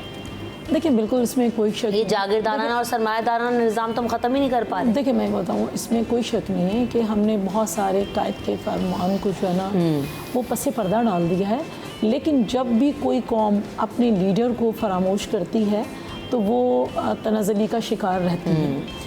क्योंकि कायदे आज़म रहमतुल्लाह अलैह ने फरमाया था कि पाकिस्तान जब कायम हुआ है तो इंशाअल्लाह रहती दुनिया तक वो कायम रहेगा, और अगर हमारे दुश्मनों की नज़र उस पर मैली नज़र है तो वो कभी पूरी नहीं हो सकती। जिस तरह भी आपने कायदे आज़म रहमतुल्लाह के लिए कहा, बिल्कुल कोई शक नहीं है कि जब इंसान को फलाह नहीं मिलेगी, जब गवर्नमेंट के होते हुए, देखें हमारे इस्लाम के अंदर भी हज़रत उमर का फरमान था कि अगर मेरे होते हुए मेरी रियाया भूखी रह जाती है तो उसका मकसद क्या है? तो बिल्कुल वो इस्लामी इक़्तिदार को लेकर चल रहे थे। कायदे आज़म जो हमारे लीडर थे वो इस्लामी इक़्तिदार को लेकर चल रहे थे, उसी सिस्टम में चाहते थे कि जो मेरा मुल्क रहे, मेरा मुल्क बने, मेरे आने के बाद जो लोग मौजूद हों तो वो उसका तसलसल जारी रखें।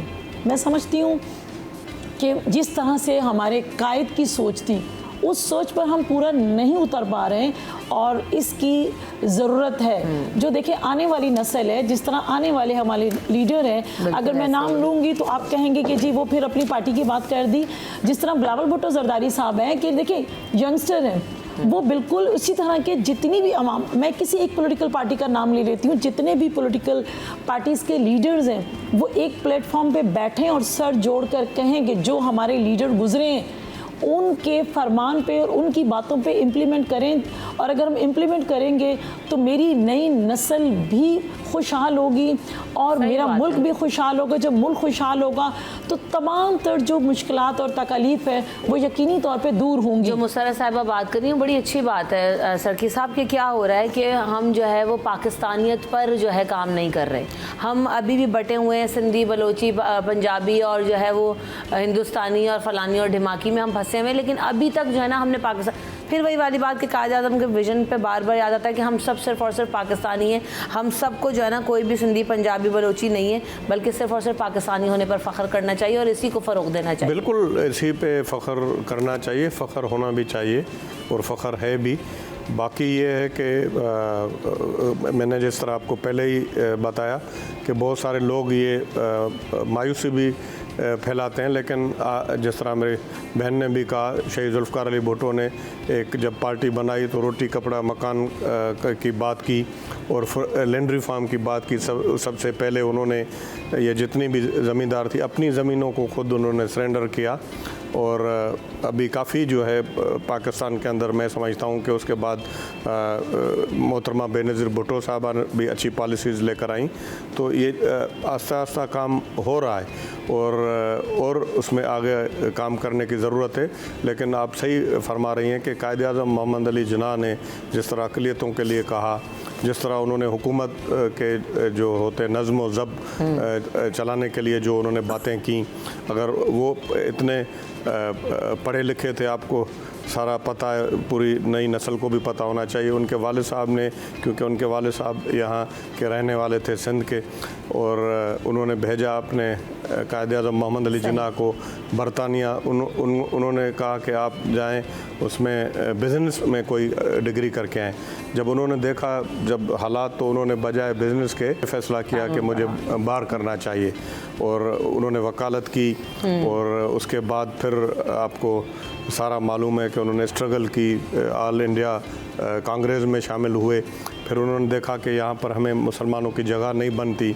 जिस तरह ये मेरी छोटी बेटी ने ये कहा कि ये महज इत्तेफाक नहीं है 27 रमज़ान की रात, लेकिन ये देखें कि हमें इस्लामी लिहाज से मोहम्मद अली जो नाम है, इससे बड़े नाम तो अल्लाह के बाद कोई नहीं है और उनका नाम मोहम्मद अली है। ये भी आप देखें, ये भी महज इत्तेफाक नहीं है, ये अल्लाह की तरफ से बहुत बड़ी नेमत है पाकिस्तान। और नेमत तो हमें मिल गई है, अब इस नेमत का जो है शुक्र भी करें, उसे सवारे भी, उसे कंट्रीब्यूट करें, कदर करें। अल्लाह ताला की अता करदा नेमत है। हमने तो ये समझ लिया कि 27 रमज़ान को बना, उसको कोई सबोताज नहीं कर सकता, लेकिन हमें तरक्की याफ्ता ममालिक की आपने बिल्कुल सही कहा। सब अगर अपना अपना किरदार अदा करें। अब हम तो ये देखते हैं कि यहाँ पर ये देखा जाता है कि अगला क्या कर रहा है, हम अपना काम नहीं करते हैं। बिल्कुल ऐसे। अगर अपना काम करें अपने अपने हिस्से का, तो ये अल्हम्दुलिल्लाह मैं तो यहाँ पर बचपन से देख रहा हूँ काफ़ी बेहतरी आई है। ये नहीं है आप, ये काफ़ी पूरे मुल्क के अंदर बेहतरी आई और ज़्यादा में बेहतरी लानी चाहिए। ऐसा ही है। बाकी ये है कि तो आइए हम जरा कायनात से भी सुनते हैं। वो छोटी सी प्यारी सी बच्ची भरपूर तैयारी के साथ आई है, वक्त भी क्योंकि कर दिया। आज हमें कायनात बहुत अच्छा, दोनों अच्छी तकारीर रही। अस्सलाम वालेकुम कायनात। वालेकुम सलाम। कितनी एज है आपकी? 8। अरे वाह, चलें जी स्टार्ट करें। इधर आ जाइए कायनात, जरा सामने छुप जाएंगी आप। एक हुए थे तो बना था पाकिस्तान, एक रहेंगे तो बचेगा पाकिस्तान। जनाब सर, ये हम सबका पाकिस्तान, न नया पाकिस्तान न पुराना पाकिस्तान, न तेरा पाकिस्तान न मेरा पाकिस्तान, ये हम सबका पाकिस्तान। कायद आज़म मोहम्मद अली जिन्ना ने फरमाया था, पाकिस्तान में सब आज़ाद होंगे, चाहे वह मुस्लिम हो या गैर मुस्लिम, सब अपने अपने मज़हब के मुताबिक अपनी इबादत गाह में इबादत कर सकते हैं। हमारी सेना अब सिर्फ पाकिस्तानी होगी, ना कोई सिंधी होगा, ना बलोची, ना पंजाबी, ना पठान। हम सब कलमा पढ़ने वाले हैं। पाकिस्तान हम सबका वतन है। जनाब सर, मैं बेटी हूँ उस धरती की, खा वतन की परसतात, फरदौस नहीं जगती आँखों में, है वतन से मुझको प्यार। जनाब सर, आज हमजादी पाक कायद आज़म की रूहान से ये तकाज़ा करती है कि हम सच्चे दिल से अहद करें, अपने प्यारे वतन को सजाएंगे हम, जरे जरे को सूरज बनाएंगे हम। फूल से है मगर शरारे भी है, नरम ले रहे हैं तूफान की धारे हैं। वक्त आए तो बन जाएंगे शेर हम, एक दिन लेके दिखाएंगे कश्मीर हम। बहुत बहुत शुक्रिया। Very nice. अरे भाई माशाल्लाह, वेरी क्यूट, बहुत अच्छी, ज़बरदस्त भाई। बहुत ही आपका तो हमें अंदाज़ पसंद आया, बहुत ठंडी लग रही है क्यूट। माशाल्लाह भाई, ज़बरदस्त ये होता है जज्बा। जज्बा। और दूसरी बात ही मैं कहती हूँ कि मुसर्रा साहबा अपना भी कुछ वक्त ऐसे ही निकाला कि सबसे पहली तकरीर मैंने ज़िंदगी में 5 साल में की। एक शेर ही पढ़ना सिखाया था वालिद साहब ने, वो पढ़ देती थी। लेकिन इसमें ऐसा लगता है कि जो मेहनत हमारे वालिदैन ने हमारे साथ की, ये जो बच्चे यहाँ पर आए यकीनन इनके वालिदैन की मेहनत और इन्हें सिखा रहे हैं। तो हर शख्स की बतौर माँ बाप भी ये रिस्पॉन्सिबिलिटी है कि हमने अपनी वतन से मोहब्बत, अपने रफ़्क़ा जो कायद आज़म जो हमारे रहनुमा हैं उनके रफ़्क़ा उनके बारे में बताना है, सिखाना है, ताकि ये पेन लेकर जब ये आगे जाएंगे तो यकीनन ये कंट्री को सर्व भी करना चाहेंगे और इस मुल्क की बागदौड़ भी संभालेंगे। अब यू आर कंक्लूडिंग। मैं बताऊँ आपको कि मैंने इन तीनों बच्चियों को सुना माशाल्लाह।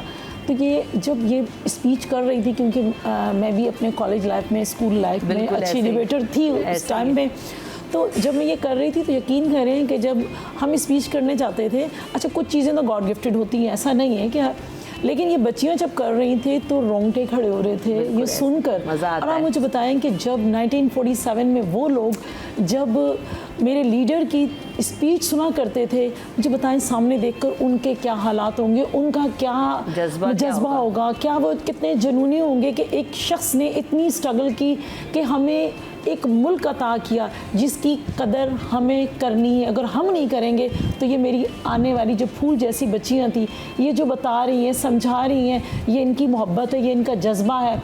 तो नई नस्ल में कूट कूट कर हमारे जो लीडर्स हैं उनका जज्बा भरा हुआ है। ऐसा नहीं है कि नहीं है, बस उन्हें सिर्फ थोड़ी सी रोशनी की ज़रूरत है। वो रोशनी नई नस्ल को हमने, आपने, मेरे भाई ने और बहुत जो और टॉप सीनियर लोग हैं उन्होंने देनी है। इनमें जज्बे की कमी नहीं है।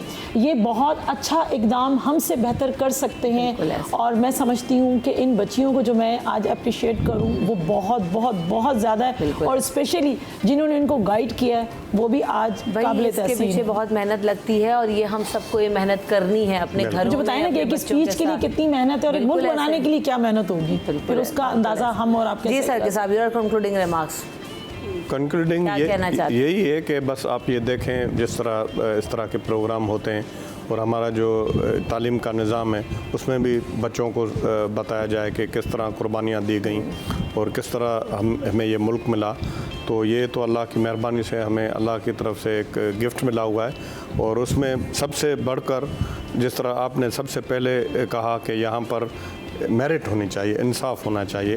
अगर इंसाफ होगा, कायद-ए-आज़म मोहम्मद अली जिन्ना साहब ने भी यही कहा था, इंसाफ होगा, जितनी भी बुराइयां वो सारी बुराइयां ख़त्म हो जाएंगी। बिल्कुल ऐसे इंसाफ और मसावात की बात की तो कायद आज़म का कॉल कि इंसाफ और मसावात मेरे वो रहनुमा उसूल हैं और मुझे यकीन है कि अगर आपकी हिमायत और ताउन इन उसूलों पर अमल पैरा होकर हम पाकिस्तान को दुनिया की सबसे अजीम कौम बना सकते हैं। ये है कायद आज़म का विजन। हमें इंसाफ, मसावात और जो अपनी मुआशी सूरत हाल, हम सबको अपनी ऑनेस्टी के साथ, ईमानदारी के साथ जिस भी सेक्टर में आप हैं, जहाँ पर भी आप हैं, अगर हम अपने मुल्क के लिए अपनी ईमानदारी से काम करना शुरू करेंगे, सर्व करेंगे, तो हम देखें कि हम तालीम याफ्ता ममालिक के सफ़ में और तरक्की याफ्ता ममालिक के सफ़ में खड़े हो सकते हैं। वो वक्त दूर नहीं कि जब इंशाअल्लाह ताला ये जो तारा है हमारा, ये तारा चमकता रहेगा, दमकता रहेगा, ताअबद रहेगा। कायद आज़म मोहम्मद अली जिन्ना और उनके रफ़्क़ा को एक बार फिर हम सबका सलाम। ब्रेक लेते हैं, ब्रेक के बाद हाजिर होंगे। Thank you so much for your time.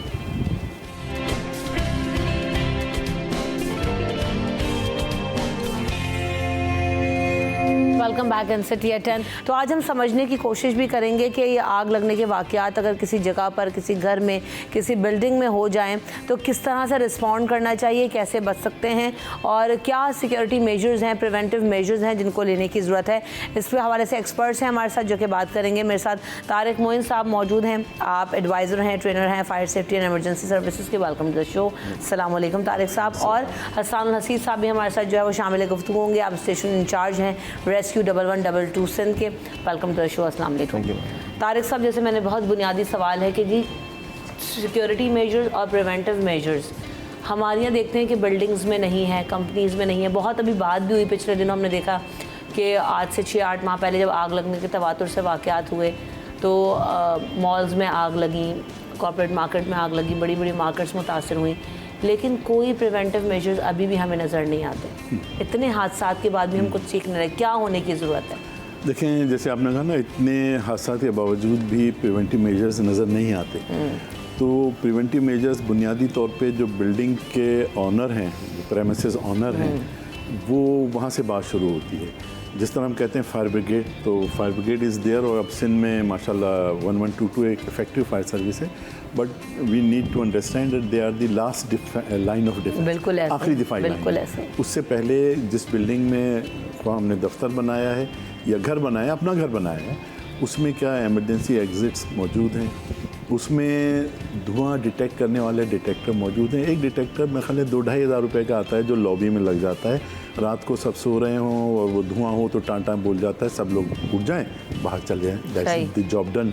अच्छा, उसके बाद फिर फायर एक्सटिंग्विशर्स भी ये 3-4 हज़ार रुपये का अच्छा सा एक मिल जाता है पाउडर का, वो होना चाहिए हमारे घर में भी, हमारे काम की जगह पे भी। किसी एक फायर ब्लैंकेट होता है, मैं घर से शुरू कर रहा हूँ। फायर ब्लैंकेट ये होता है कि अगर फ्राइंग पैन में आग लग गई है कभी, तो उस पर उसको डाल दें, या किसी चीज़ पे भी आग लगे तो वो बुझ जाए। तो यहाँ से अगर हम शुरू करेंगे अपने आप से कि भाई मैंने क्या करना है, being a head of the family, या अगर आप खातून हैं, आपके भाई बहन हैं, बच्चे हैं, माँ बाप हैं, तो उनकी सेफ्टी आप सोच, गवर्नमेंट ने हमारी किसी ने कुछ नहीं सोचना, मतलब ये हमें तय कर लेना चाहिए।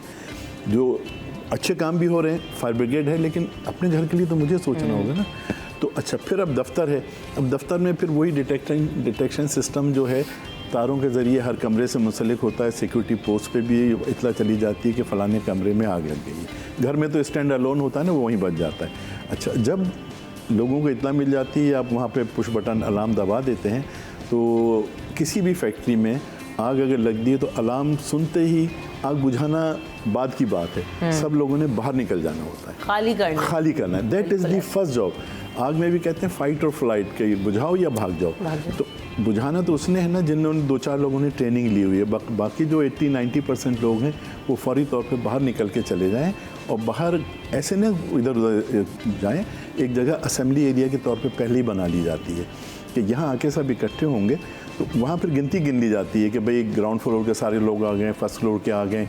अगर कोई नहीं आया है तो that is the purpose of that assembly area, कि वहाँ से फिर इनको रेस्क्यू को हम कहेंगे कि ये ढूंढ के लोग बंदा नहीं आया। अब यही तो है ना, ये सारी प्रैक्टिसेस दुनिया भर में ये ड्रिल्स होती रहती है। नहीं, ड्रिल्स भी होती है ना स्कूलों में, हाँ ड्रिल भी हो रही है। हमारे यहाँ तो एक तो असेंबली एरिया ही नहीं होगा, फिर फायर एग्जिट्स नहीं होंगे, फिर ड्रिल्स भी नहीं होते। सही है। अच्छा, अब क्यों नहीं होते और कहाँ हो रहे हैं? जो मल्टीनेशनल कंपनियां हैं, जो गोरों की कंपनियां यहाँ पे, या जिन लोगों से, जैसे आपने बल्दिया फैक्ट्री कहा ना, हाँ। तो जो टेक्सटाइल है, अब उसमें जब उसी ज़माने में, उन्हीं सालों में बांग्लादेश में भी एक आग लगी थी, 1200 लोग मरे थे। उन्होंने एक कंपनी को बाहर की हायर किया था, और उस कंपनी ने उनकी टेक्सटाइल इंडस्ट्री को अपग्रेड किया फायर सेफ्टी में। उनकी दीवारें ठीक की, उनके एक्सटिंग्विशर लगवाए, उनके इमरजेंसी एग्जिट बनवाए, इलेक्ट्रिकल वायरिंग ठीक कराई, और उनको फंड किया। जो ब्रांड्स हैं ना, जैसे ज़ारा है, नाइके, जो भी ब्रांड है, उन्होंने उनको फ़ंड किया। उन्होंने उन फैक्ट्री से कहा कि हम आपसे सामान नहीं ख़रीदेंगे अगर आपके यहाँ इंतज़ाम नहीं होगा। तो जो हमारा बिल्डिंग कोड है उसको इम्प्लीमेंट गोरा करवा रहे हैं उधर बैठ के कि भाई हम तुमसे सामान नहीं खरीद, और अगर तुम इंतज़ाम कर लोगे तो हम तुम्हें एडवांस में ऑर्डर दे देंगे। लेकिन हमारी गवर्नमेंट ना उन पर जोर डाल रही है, ना उन पर डंडा चला रही है, ना उन पर कोई इंसेंटिव दे रही है। तो आपने कहा ना हमारे यहाँ कुछ नहीं हो रहा, तो हमारे यहाँ कुछ नहीं हो रहा, मेरा काम है कि मेरे घर में कुछ हो रहा है या नहीं, वहाँ ब्लैंकेट है या नहीं, वहाँ एक्सटिंग्विशर है या नहीं, वहाँ डिटेक्ट। तो यहाँ से हम शुरू करें। हम ज़रूर, और आप तो फोर्सफुल लोग हैं, पावरफुल लोग हैं, आप इन चीज़ों को वक्तन फ़वक्तन कभी टिकर चला दें कभी, तो लोगों में आगाही बढ़ेगी। बिल्कुल ऐसे ही हम तो बिल्कुल इस हवाले से प्रोग्राम्स भी करते रहते हैं। हमने यहाँ पर ड्रिल्स करके भी दिखाई कि किस तरह से आपने फायर ब्लैंकेट में रोल होना है, या अगर आप धुआं भर जाए तो कैसे निकल सकते हैं। तो अपनी सी कोशिश बिल्कुल ऐसा ही है। हम यहाँ पे दिखाते भी हैं कि जो है वो क्या क्या कर सकते हैं आप। तो हसन, जब इस तरह का कोई बड़ा वाक़या पेश आ जाए, जैसे हमने बल्दिया टाउन में देखा कि लोगों को इतनी मोहलत ही नहीं मिली कि वो बाहर निकल पाते, और उनको इतना मौका ही नहीं मिला, तो ऐसे में सबसे बेसिक चीज़ रिस्पॉन्ड करने के लिए क्या होता है? फायर ब्रिगेड को भी आने में टाइम लगता है, पहुंचने में वक्त लगता है, और अब भी जो स्टेशन बनाए गए हैं, क्या शहर भर में काफ़ी हैं हमारे अभी, क्योंकि शहर इतना बड़ा है, ट्रैफिक की सूरत हाल भी है? देखें, सबसे पहले तो मैं शुक्रिया अदा करता हूँ कि आपने ये मौजू जो है अपने प्रोग्राम में आप लोग लेकर आए, और जैसा कि तारिक साहब ने अर्ज़ किया है कि ये सेकंड स्टेप है कि आप किसी भी रिस्पॉन्डर को कॉल करके बुलाएंगे। सबसे पहले इस चीज़ की आगाही होना ऑक्यूपेंट्स के लिए, चाहे वो फैक्ट्री के हैं, चाहे वो किसी बिल्डिंग में रेजिडेंट्स हैं, ये ज़रूरी है कि अगर आपको इत्तला मिले फ़ायर की तो आप उस बिल्डिंग से जल्द अपने आप को एवोकुएट करवाएं, जल्द से जल्द।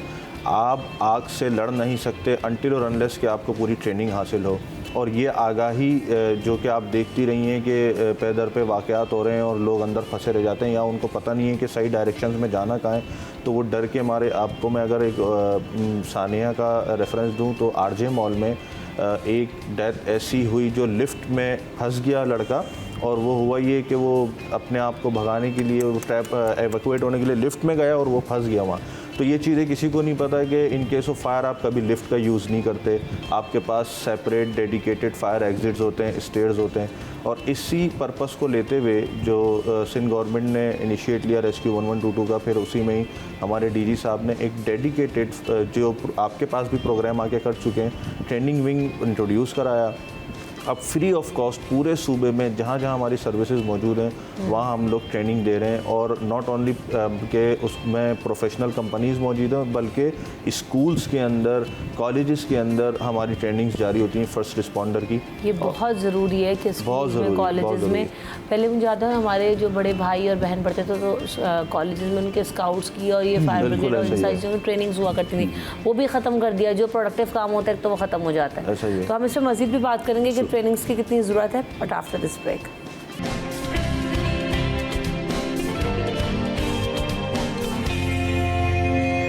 Welcome back in city at 10। बात हो रही है ट्रेनिंग्स की, तो ये बड़ी ज़बरदस्त बात की हसान ने कि जी स्कूल की सतह पर, कॉलेज में, हर लेवल पे, ऑफिसेज में, सब जगह बताने की भी ज़रूरत है, सिखाने की भी ज़रूरत है, और जिनको पता है वो भी इम्प्लीमेंट नहीं करते। तो हमारा थोड़ा मिजाज भी कुछ डिफरेंट है। जी हाँ तारिक साहब, आपने कहा जिनको पता है वो भी इम्प्लीमेंट नहीं करते। एक्चुअली इम्प्लीमेंटेशन में दो चीज़ें हैं कि एक तो ये कि मैं अपने घर में इस चीज़ पे ख़र्चा करना चाहता हूँ या नहीं, ठीक है। अच्छा, दूसरा फिर ये कि जिसका काम है, गवर्नमेंट के मुख्तलिफ इदारे काम कर रहे हैं, वो इम्प्लीमेंट कराना चाहते हैं या नहीं। तो मुझे और उनको दोनों को कायद-ए-आज़म से ज़्यादा उनकी तस्वीर से मोहब्बत है। मैं ख़र्चा नहीं करना चाहता और वो थोड़े से पैसे लेके मेरा नक्शा पास कर देते हैं, और ना कोई मुझसे पूछने आता है कि भाई तुमने यहाँ इमरजेंसी एग्जिट बनाया नहीं बनाया, सीढ़ियाँ एक हैं, 10 मंजिल की बिल्डिंग है, 2 सीढ़ियाँ क्यों नहीं हैं, या एक्सटिंग्विशर क्यों नहीं है, या डिटेक्टर क्यों नहीं है, या हुजरील क्यों नहीं है, या ट्रेनिंग क्यों नहीं हो रही, या इवैक्यूएशन ड्रिल क्यों नहीं हो रही। ये सब काम गवर्नमेंट के हैं और गवर्नमेंट को पूछना चाहिए। और गवर्नमेंट हमारे यहाँ विदाउट एक्सेप्शन कोई भी गवर्नमेंट अब तक इन 7 दहाइयों में इस चीज़ पे तवज्जो नहीं दे। अब मीडिया का ज़माना है, अब जो ज़रा सी चीज़ होती है मीडिया पे आ जाती है, हाई कोर्ट भी नोटिस ले लेता है। तो आपका जो रोल है माशाल्लाह आप लोग कर रहे हैं, आपने यहाँ पहले भी प्रोग्राम्स किए हैं, तो इसको अगर आप और शद्दोमत से जारी रखेंगे तो you need to keep hammering on the heads of this authorities, those authorities should do their job. बिल्कुल ऐसे। आसान, अभी रिस्पांस टाइम कितना हो गया है, स्टेशंस में इजाफा हुआ है ये 1112 के, या जो है वो किस तरह से शहर भर में ऑपरेट कर रहे हैं इस वक्त? अगर कोई आग लगने का वाक़या हो जाता है जी, तो कितना वक्त लगता है किसी भी एक जगह में पहुंचने में? देखें, एज़ पर स्टैंडर्ड अगर हम बात करें तो 1 लाख की आबादी पे, अगर मैं गलत नहीं हूँ तो सर बताएंगे, तो एक फायर स्टेशन का होना लाजमी है इंटरनेशनल स्टैंडर्ड की हम बात करें।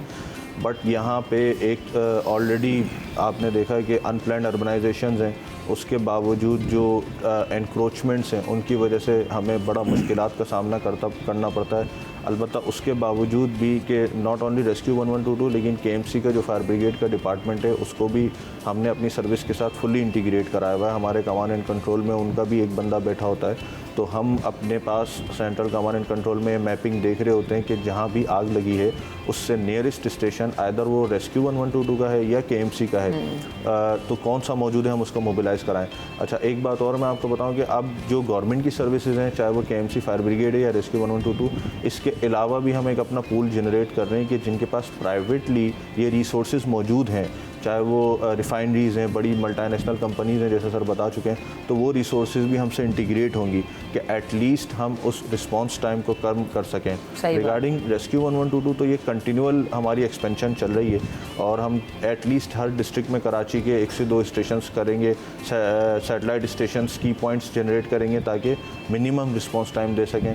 और इसके अलावा इसी रिस्पांस टाइम को मद्देनज़र रखते हुए फर्स्ट रिस्पॉन्डर बाइक का इनिशिएटिव डीजी साहब ने सून वो हम लॉन्च करने जा रहे हैं ताकि एटलीस्ट मिनिमम जो हमारी फायर बाइक है वो एटलीस्ट पहुंच के उसको के हमें स्टेटस बताए अनटिल और अनलेस के वो जो बड़ा बिग ट्रक होता है फायर का वो आके वहाँ पे सीन पे आ रहा है। ज़ाहिर उसको पहुंचना में भी तो एक मुश्किल काम है क्योंकि जो शहर की सूरत हाल है वो भी एक, अभी हम थोड़ी देर पहले बात करते हैं कि एम्बुलेंसेज इतनी ज़्यादा फंस जाती हैं तो ये फायर ब्रिगेड को भी ये और फिर शहरियों के हवाले से भी एजुकेट करने की ज़रूरत है कि खुदारा भाई सड़क पर जब फायर ब्रिगेड या एम्बुलेंस को जाते हुए देखें तो फौरी तौर पर रास्ता देने की कोशिश किया करें, ना कि कि उनके पीछे अपनी गाड़ी लगा लें या उनसे पहले अपनी गाड़ी लगा लें कि स्पीड में निकलेगा तो मुझे भी जगह मिल जाएगी। इस मिजाज को बदलें। सिर्फ ये सोचें कि कितने लोगों की ज़िंदगियां दांव पर लगी होती हैं जब ये एमरजेंसी सर्विसेज जो है वो रिस्पॉन्ड कर रही होती हैं। ये सब हमारे लिए हैं, हमारी सर्विसेज के लिए हैं, तो हमें इनको रास्ता भी देना है और इनका साथ भी देना है। एक तो ये चीज़, और दूसरी बात ये कि आपसे ज़्यादा अपने आप को कोई प्यार नहीं कर सकता। तो तारिक साहब की बात बिल्कुल बजा है कि जो मैं अपने घर में कर सकती हूँ सबसे पहले हम उससे स्टार्ट लें। अपने घरों को जो है वो फायर सेफ बनाएं और जो है वो छोटे छोटे इक्विपमेंट्स हैं, एक्सटिंग्विशर आ जाता है, फायर ब्लैंकेट आ जाता है, आपके पास जो है ऐसे केमिकल्स आते हैं जो कि आग बुझाने में, क्योंकि हर घर में अब सिलेंडर मौजूद है गैस की लोड शेडिंग की वजह से, तो बुरे वाक़यात से बचने के लिए खुद पैरामीटर्स लीजिए, खुद सेफ्टी मेजर्स लीजिए। ये आपकी और मेरी ज़िम्मेदारी है। Thank you so much Tariq साहब, आपका बहुत शुक्रिया। मेरे पास ख़त्म हो गया। हसन, आपका शुक्रिया। आपसे इजाज़त चाहेंगे। अपना ख्याल रखिएगा। अल्लाह ने के मान।